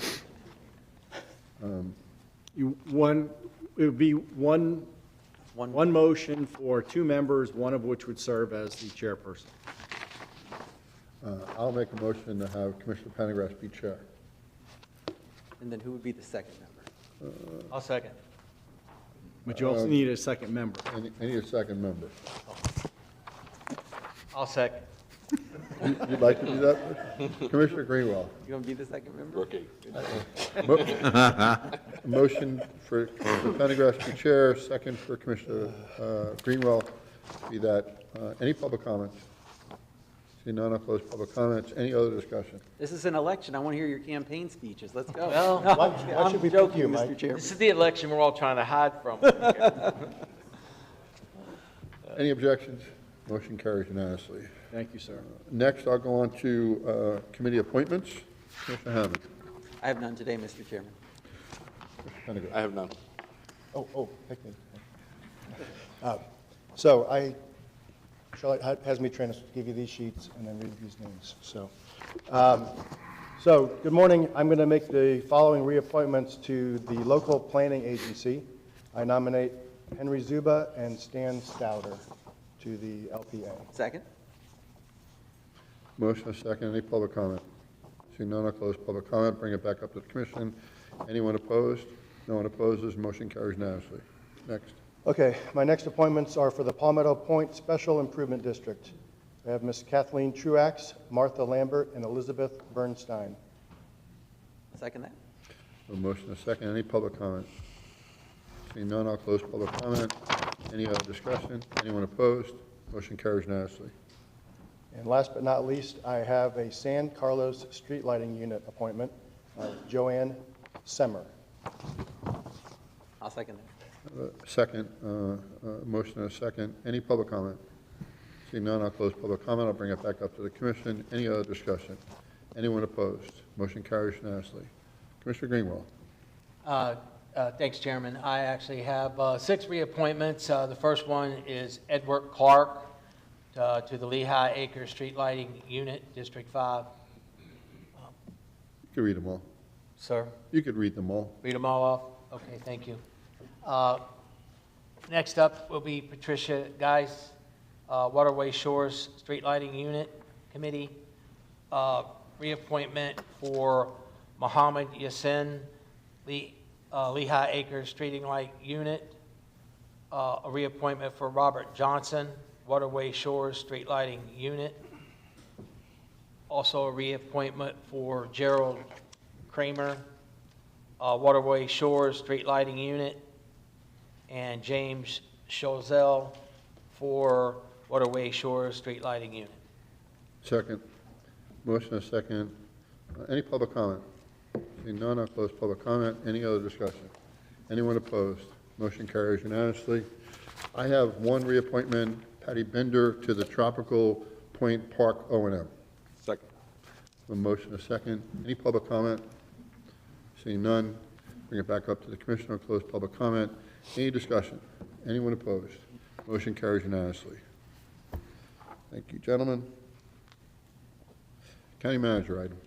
Thank you, Mr. Chair. I'd like to take this opportunity to thank our DCD staff for all of their hard work regarding the NFIP, National Flood Insurance Program. Not only did we not get put on probation, but we were able to keep our CRS rating. It was due to their excellent work. They have worked nights, they have worked weekends since we got word that there was a potential that we would get put on probation. They have worked diligently to make sure that that did not happen. So I just wanted to make sure that I recognized all their hard work and dedication. I'd also like to thank the board for their commitment and trust in staff, as well as me, through this process. I'd like to thank the County Attorney's Office for all their work and help through this process as well as the senior team, specifically Mark Mora and all his work associated with this as well. So it was a very long process, but we're very happy with the results, and we're very happy that most of our partners as well got the same news that we did. So thank you for that opportunity. Thank you very much. Appreciate all the hard work, and it was a great outcome. Thank you. County Attorney. Nothing further, Mr. Chairman. Thank you. Thank you very much. I'll go to public presentations by citizens. I have a whole bunch of cards. It's 3 minutes for each public comment. You go red, and when we stop, we go green. Yellow is 1 minute, red is stop. First speaker is Jacqueline Perez.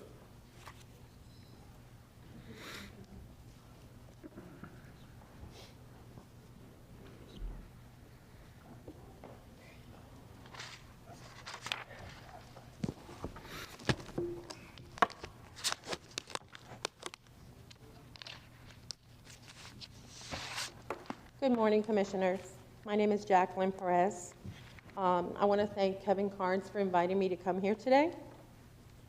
While there has been many news reports on the misappropriation and malfeasance of public funds recently, this was of no new news to many, especially the Clerk of Courts. The responsibility of the Clerk of Courts is to conduct independent audits and reviews of expenses with public entities within the county. Part of that responsibility is to promote fiscal responsibility. The school district is the only entity that statutorily does not fall under the purview of the county controller. Yet in late December of '22, the school district sent the findings of 2 investigations that cost the taxpayers over $80,000 and gave permission to the controller to investigate or audit the findings of this independent investigation that also called for law enforcement to be involved, as the investigators had no subpoena powers. This invitation allowed the controller's office to fulfill his duties for a forensic or investigative audit. When I emailed Mr. Carnes to follow up, I received an email from his office stating he deferred the findings of the investigation to the sheriff's office and the state attorney. This would have been in his purview to conduct a thorough investigation of finances and contracts. It is also important to state that a high-level employee at the sheriff's department who was married to one of the individuals involved in this investigation would have been a conflict of interest. So that was included in these documents that were sent to him and the email. So I have an issue that our county controller can go onto Facebook and literally start to attack me on my private pages on Facebook, but he can't look into malfeasance and misappropriation of funds. And private citizens shouldn't be the only ones that are so concerned about the well-being of our children and about public finances. You are our elected officials. You guys should be just equally and even more concerned about the actions of your county controller. Thank you. Can I enter this into the record with your attorney, please? You could give it to the, yes. Thank you. Next speaker is Denise Nystrom.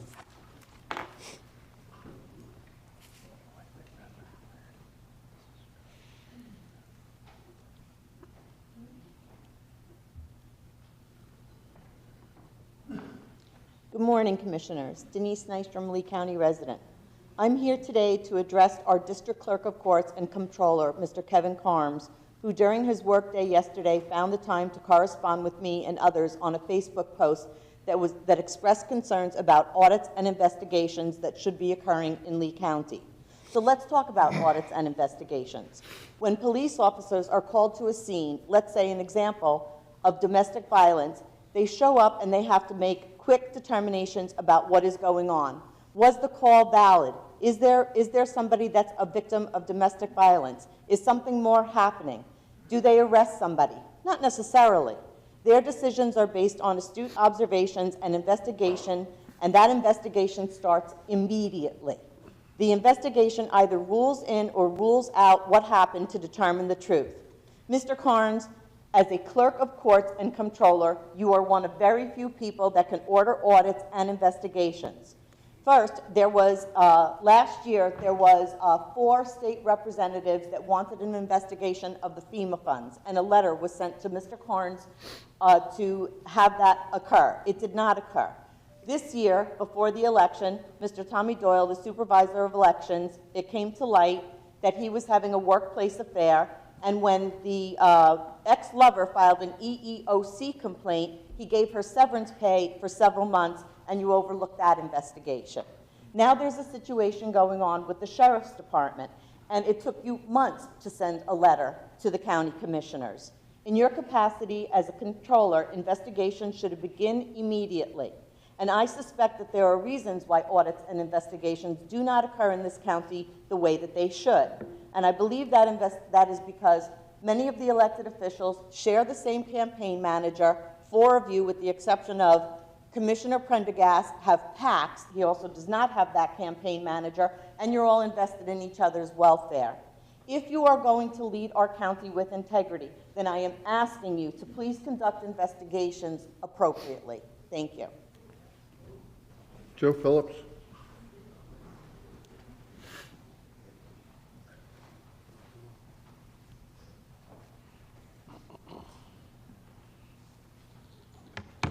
I am Smoking Joe. Good morning, Commissioners. Lee County has experienced its share of bad management throughout the years. It's hard to imagine that in 13 decades we're still electing and employing some individuals who are at best incompetent. If it's not incompetence, then the only thing left is fraud. Myself and many others have requested forensic audits to determine whether our tax dollars are being managed appropriately. We have been faced with pushbacks from many elected officials. Honestly, it's more like talking to the reverse Justice League instead of the Board of County Commissioners. But I'm not here to talk about the toxic crusader. My concern today is with the question of what our clerk of court and comptroller's responsibilities are. My understanding is that the primary responsibility is to make sure our tax dollars are accounted for. Does he have the authority to investigate or an audit, or does he require permission first?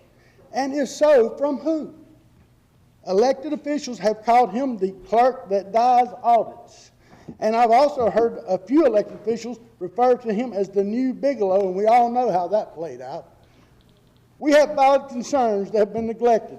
Mr. Carnes told me that I was asking for something that wasn't a real request, stating that there's no such thing as a forensic audit. I personally don't care what title you place on it. It's pretty clear what I've asked for. Please bring in an outside investigator, auditor, and ease our concerns. And I also want to thank Mr. Carnes for inviting me to this meeting today. I'll come anytime he wants me to. Thank you. Lori Hepner?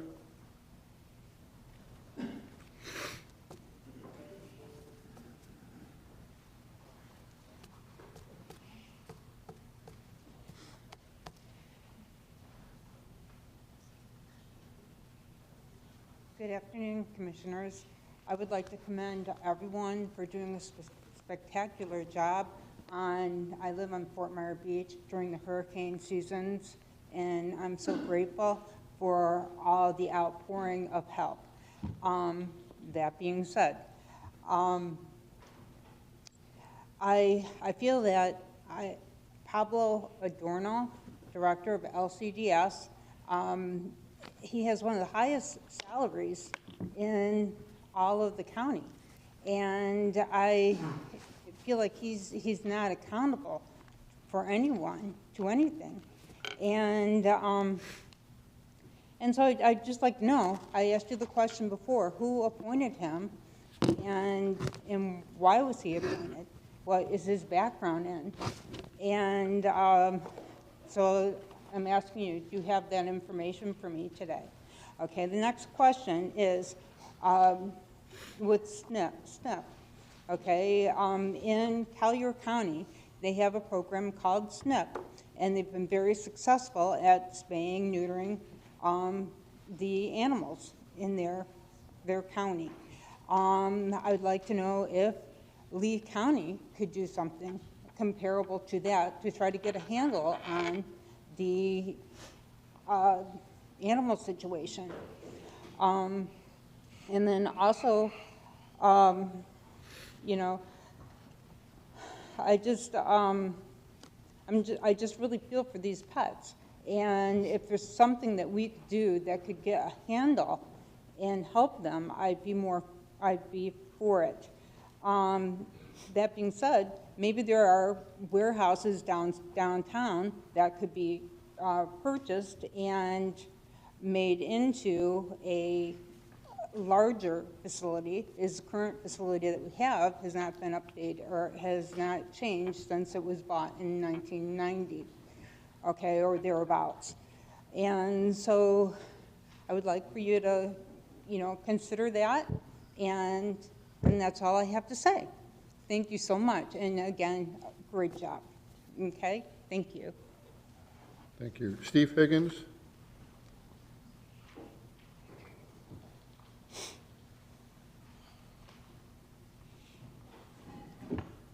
Good evening. My name is Steve Higgins. I live in Cape Coral. Lee County Domestic Animal Service. I've received 3 dogs from them this year. 2 of them were rescues, and another one was one that was set up to be euthanized. When I got there, I was approached by 2 men, one being Pablo Adorno, and he didn't speak much. The other one did most of the speaking, and I cannot remember his name. But he was telling me this dog was very aggressive, because I told him I was going to take him home. And he said, no, he's very aggressive. He bites people, and he does not like men. Now, I was in there twice before, petted that dog, so I knew him. I told him, I says, I don't buy that dog is friendly. And he said, well, he's friendly when he first meets you, but after that, after he gets to know you is when he gets aggressive. I've never known a dog to do that. We've had the dog for 3 months now, And they actually did try to euthanize him really quickly before we got there. I had animal rescue get there. We got there we were the first ones through the door. And they were getting ready to take the dog off and have him euthanized, even though they knew that I was there to take him home, and animal rescue was on the way. Cooper has been the best dog. There is no aggressiveness in him at all. When I first got him to the car, if he was going to be aggressive, I put him up in the passenger side of the vehicle that I took him home in. He would have gotten aggressive then because he didn't know what was going on.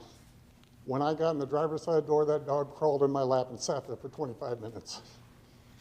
Now, I can tell you a lot of things about Cooper. He's a great dog, but I don't know if I can approach you guys and show you a quick little video. It's about 15 seconds of the very first day that I brought Cooper home. Is that appropriate? You can't approach us, sorry. You can. Okay. Well, he did nothing but roll in the grass. We have 3 other dogs at home, like I said. He gets along with every dog.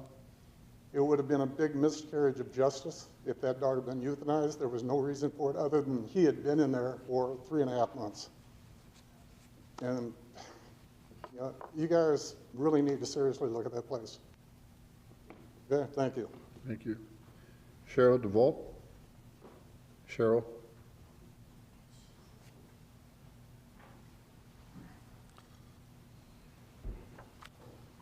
Sorry, I'm not. Okay. There's no coach captain, so I don't know.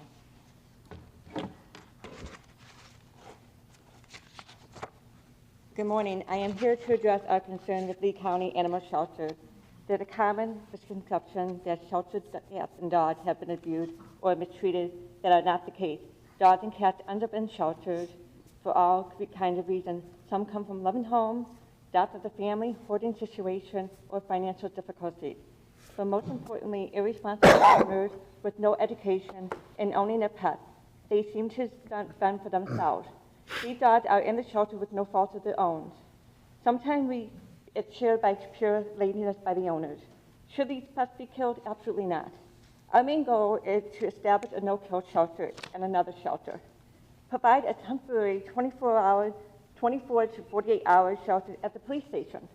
You should not be allowed to decide a few hours or a few days who should be killed. The police impound did not sell or crush your car with a few days of possession, nor should the cats and dogs of Lee County be killed.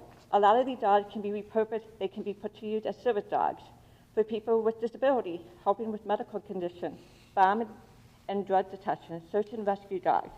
By having such a valuable resources at our fingertips, why are we in such a hurry to euthanize these special creatures, whether it helps them or their loved ones? Provide rescue group with complete access to current and up-to-date animal information. Not all dogs will go into the special program. These cats and dogs should be given the opportunity to go into loving home. The cost of this to the Lee County citizens can be dispersed to volunteers, community services, program, anyone looking to donate an hour, a day, or whatever they can. We need a better marketing, and we need awareness for adoption for the pets already in the shelter. Lee County needs to implement mandatory microchipping, collars, tags, to eliminate overcrowding at the shelter that they face. Lee County Sheriff and local police should have microchip scanners to help finders return them to their rightful owners.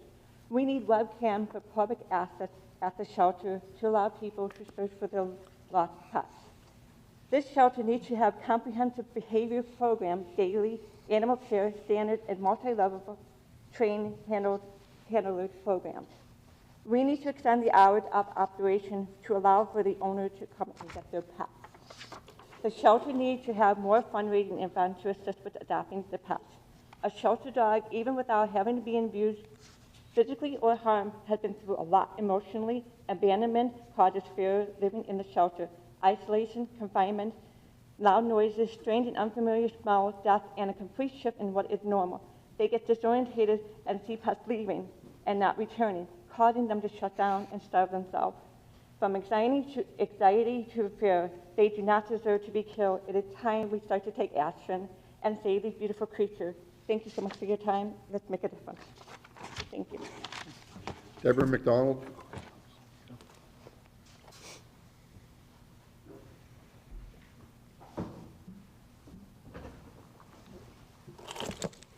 Thank you.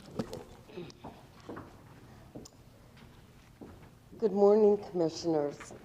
I'm happy to be back after spending the summer in my hometown of Wisconsin. I'm here to continue fighting for animal justice for the cats and dogs of Lee County Domestic Animal Services. From what I've heard, there has been no compromise on the part of the shelter staff and the commissioners to work with the community in improving the operations of the shelter and reducing the killing of adoptable cats and dogs.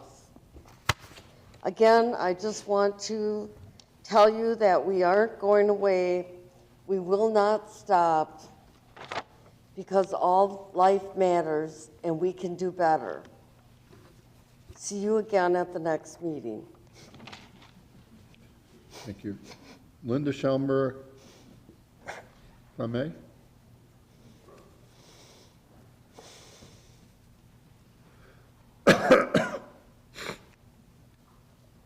Good morning, gentlemen. So I'm here just in a couple of things. I want to begin with, I haven't been here in a few months. I've been busy, tied up with some personal items. But I just want to begin by saying on October 1st, there was a meeting that a lot of my group attended, and they were treated horribly by a few of you up on this panel, and I'm hoping that's not going to happen again today. It was shameful from an official, as you people are, to talk to us like that. We come here to you with issues, and we expect to be treated with respect as well. And that didn't happen that day. I'm back again. I'm now available. The issues continue over there. I have sent emails to at least one of you, if not two, about serious issues about firings that are happening over there with promises that were made by certain commissioners that things wouldn't happen and retaliation wouldn't happen. Nothing has been done. Not an email has been returned by this office. The behavior continues over there. There's a lot of things that we feel are non-transparency, concerns for the welfare of the animals.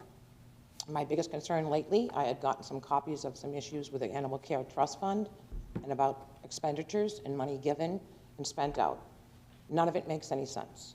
As I talked with one of you and Mr. Mark Mora in a meeting, I had a concern and I wanted a forensic evaluation about that.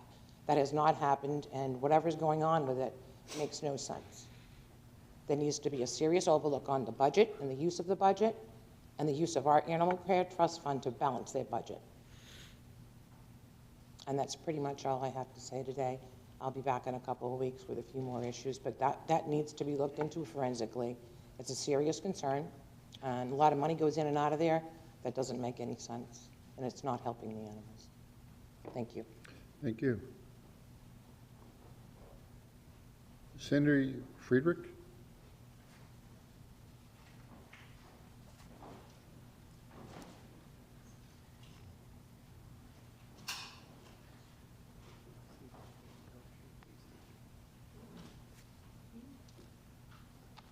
Good morning.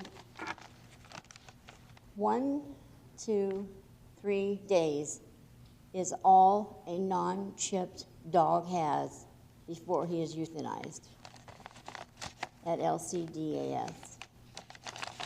4 or 5 days if he has a chip.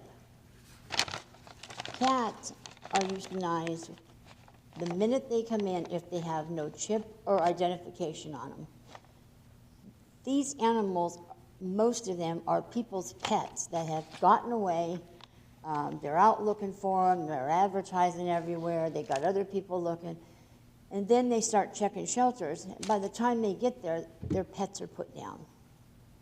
And I don't know if any of you have had a pet that got away that you never found again, but it's not right. And I would like to propose that we actually do something about it instead of just talk about it, and change that policy at least to 7 to 10 days. I mean, give them time to either be found by their owner or let us help find a foster for them or get adopted. All of us, we're not, like everybody said, we're not going away.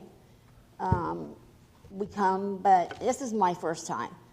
But we need answers. Nobody gives us any answers ever. We just come and we speak and that's it. And I'd like to know, how do we go about getting some answers on these things? Anybody have any comment on that? That maybe, is anybody going to do any change or check into it? Or are we just going to talk every month and do nothing? Robert's Rules doesn't have a conversation between us. You basically state your public comments, we listen, and certainly let staff do what they need to do. Okay, thank you. I just think we need to change the policy because they're euthanizing a lot of pets, and they're euthanizing a lot of great animals that could be adopted. And we look for fosters. We've got people who will donate, and we can do fundraisers. There's so much we can do to help have the funds to change this policy. And thank you for letting me come speak today. Thank you. Jerry Sorelli?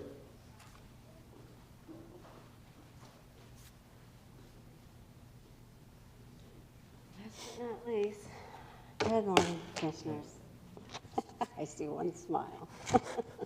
So I actually took some time today and I looked at what the actual role is of a county commissioner.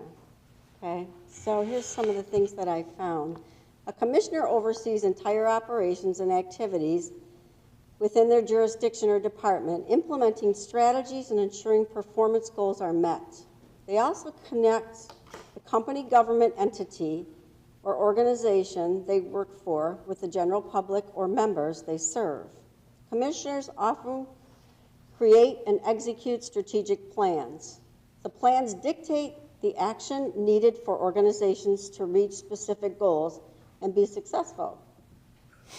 Commissioners must make sound decisions and create an environment that fosters growth and development and good leadership skills. Commissioners should have a strong grasp of public relations. Am I right, commissioners? So that's what I found. So, commissioners, are you ensuring performance goals are met when it comes to LCDAS? I don't think so. Are you helping to create and execute strategic plans for LCDAS to reach their much-needed specific goals so that they can be successful?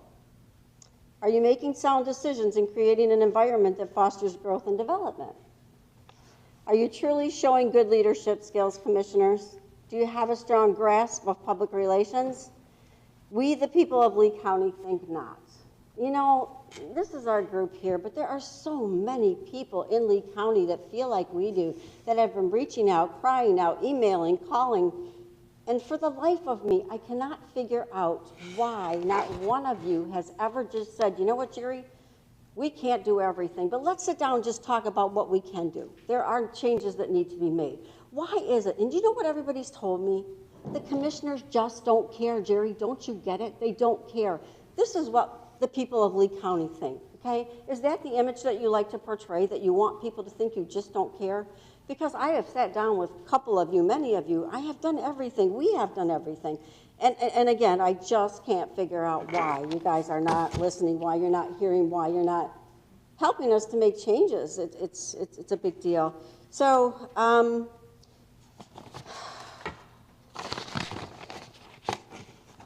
trying to think here.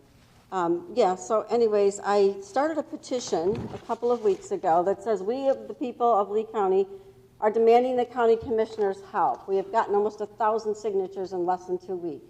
So I'm telling you, the people of Lee County are concerned about this shelter. It's just, there are so many successful shelters out there that run no-kill shelters perfectly fine. Why are we not working to do that towards with Lee County? Your time's up, ma'am. I would really, you know what? I really, really want your help, you guys. We're not here to make waves. We're not here to make you angry. We just want your help, please. Mr. Greenwell? Thank you. Thank you. Regina Orsolanian? Regina?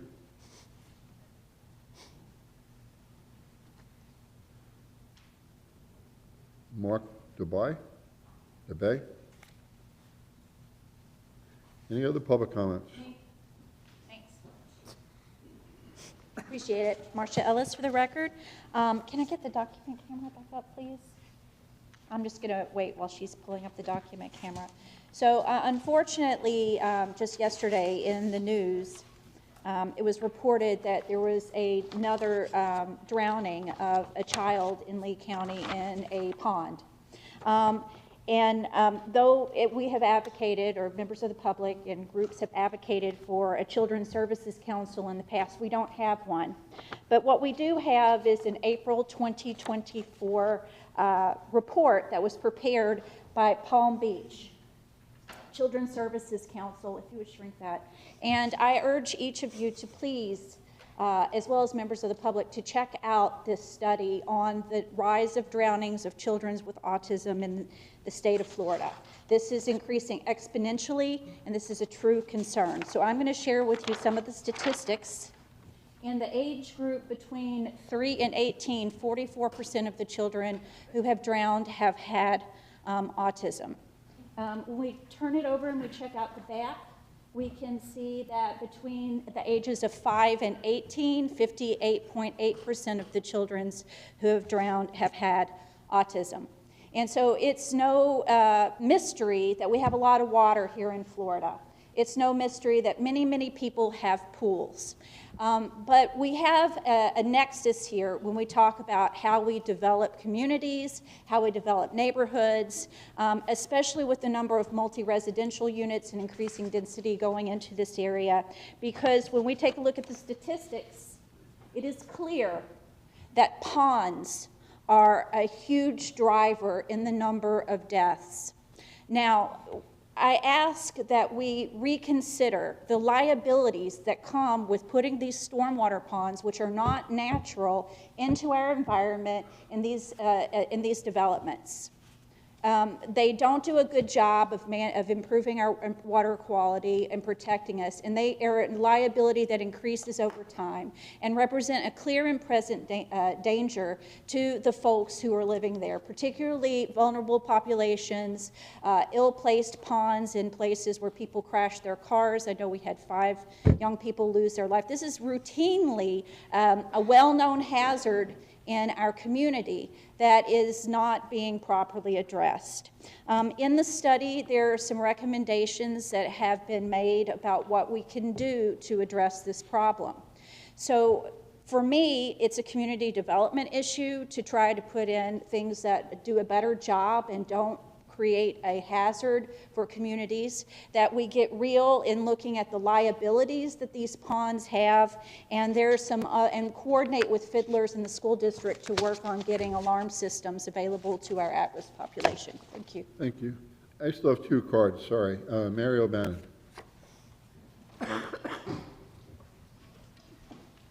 Good morning, Mary O'Bannon. I'm here on behalf of the Gasparilla Inn and the community of Boca Grande. As you all know, we were hit by Hurricane Helene, which we thought was a, record-breaking storm surge. We were wrong. It appears that, to me, it felt like 25 minutes later, we were hit by Hurricane Milton, who surely showed us what a true storm surge is. And I cannot tell you how much we appreciate all of your quick response coming to our aid. We were in really bad trouble. We had no water or electricity, some of us for over 14 days. You sent DOT crews in to help us with drainage and much needed utilities. You provided hot showers and laundry service, laundry facilities. I wish you had supplied laundry service. And we also have continuing ongoing debris removal, and you continue to help us with the restoration of our infrastructure. So I'd like to thank personally the people that I've worked with and that the Inn has worked with during this time. County Manager Mr. Harner, Amanda Swindell, Glenn Salyer, Christy Brady, Robert Price, Sergio Perez, Jill Horan, Amanda Condamina, Betsy Clayton, who kept us up to date on everything that was going on, and of course, all of you gentlemen. I know that I have missed a lot of people that worked on Boca Grande and some that are still working on Boca Grande.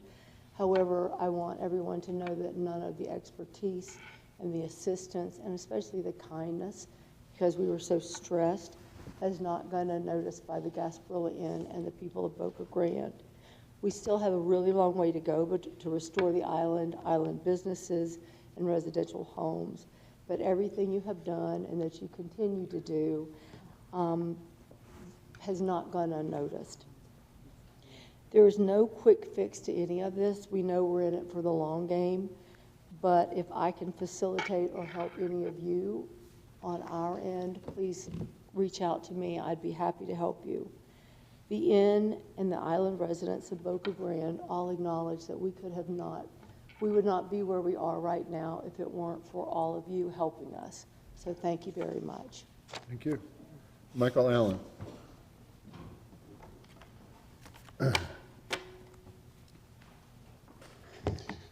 Good afternoon, Commissioners. Michael Allen, Revital Development. Appreciate the time here. I just wanted to take the opportunity to give you a quick update on one of our affordable housing developments that we're about to open or recently received certificate of occupancy on, Civitas of Cape Coral, 96 units of affordable workforce housing, in which the county supported our project with $2 million through 2 different funding sources. We received certificate of occupancy for the clubhouse leading into the Veterans Day weekend. We opened on the 15th our pre-leasing and did an all-in-person meeting. It was a great example of the need and the demand, unfortunately, of the housing. We had prospects staying overnight at the property to secure their spot in line. We opened the pre-leasing at 9 a.m. We shut the line down at 11 a.m. We had hundreds of people show up, over 3,500 inquiries. That was on a short day notice because of the Veterans Day weekend. We didn't start letting people know until Monday, which was Veterans Day. Just kind of showing the demand. I didn't want to delay that further because of the upcoming holiday season. So I want to commend your efforts as well for the support on what we do and staff as well from all levels, from the CDBG DR that's going on right now, community development, and human and veteran services where some of the funding came through as well. We just received Wednesday before Thanksgiving the certificate of occupancies for the residential buildings. So this week our management team is coordinating the move-ins, so working through that process as well. So changing a lot of lives over there in Cape Coral with your support, so greatly appreciate that. Again, just want to extend our gratitude for what you guys do in supporting our mission, and just a quick update on what we've been doing with your support. About 2 weeks ago, we started land clearing on 72 units in North Fort Myers. Next week, I think my hand's cramped. I got signed I don't know how many documents last night for a closing. We're scheduled for next week, still with many other signature pages. That's a total of 160 units, and that's just been a fantastic experience working with the permitting process and community development there through a lot of the agreements we've had to do also. It'll be the first Live Local transaction or development to break ground in Lee County. We're planning and designing 140 units that, again, recently received the support for CDBG DR, and have a permit-ready 121-unit site that we're seeking the funding on as well. So, again, greatly appreciate everything you guys are doing for not only us, but also to address the affordable housing crisis throughout Lee County. Thank you. Thank you. Any other people who would like to speak about public comment? Yes, sir.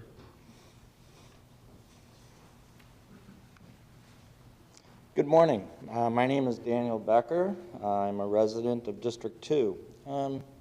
Regarding the Cape Coral Bridge project construction delivery method that we heard about today. This is a municipal bridge project, not commercial construction like a shopping center. Design life is 75 to 100 years, not 20 years. Design, bid, build projects are best because the scope is firm and the contractor needs to build what was designed. And under DOT contract, value engineering is included as part of the contractor's bid. For a large municipal project, the notion that design-build saves costs and time is a misnomer. It would still take the same amount of time, design, build, regulatory review, and build.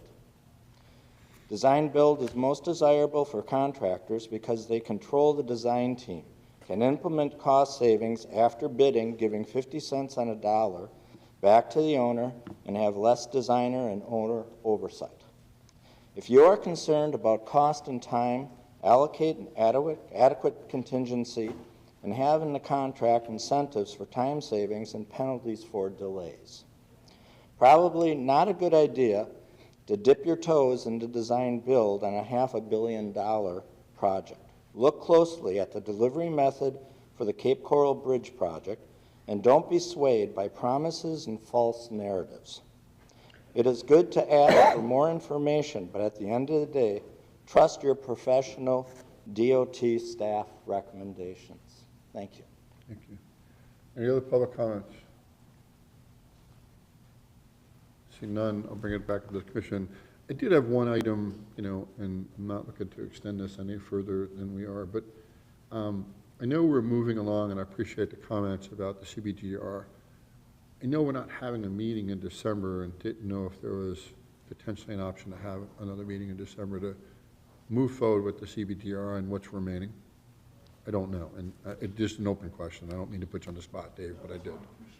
That's the discretion of the board, if they so choose to have a second meeting in December. So, my thinking is we had a pretty robust conversation in November 5th. And what is left is, okay, we've received this amount of money, we've appropriated certain amounts, what's left over? How many projects are left? And, we had a conversation centering around there wasn't things in Cape Coral. As Mr. Allen indicated, there was certainly a strong demand. There's anywhere from $90 to $120 million left over. And, part of my goal when I took on the responsibility to be, the recovery chairman was to actually appropriate all that money so we can go back to DC and say, we appropriated all, we need more. And I'm just trying to understand how do we get to the next point. I thought that perhaps we could have another meeting in December, address that item. But again, I'm not looking to do anything unless I have consent across the dais. I'll support your idea, Chair. I was visited by a few people who said that they had good projects that have deadlines at the end of the year that would like to maybe get an opportunity to bring those projects forward. So I'll support your idea, Chair. I'd be available for a meeting. I'll second. Yeah, so I appreciate you making a comment, Commissioner Hammond. Yesterday, I had several people come to me with owners obviously getting anxious. Is there a commitment? Isn't there? Tax deadlines that are coming up, bondholders that are getting anxious. So I'm just trying to bring some closure to this, if we could. If I can work with the county manager's office to arrange, if it's not 2 weeks from today, a meeting. And again, I'm just really trying to talk about a specific item, not to make a longer agenda. Mr. Chair, just a point of clarification. Would this be a special meeting just for this specific topic? That's really what I was trying to go for, to have a specific topic, specific meeting.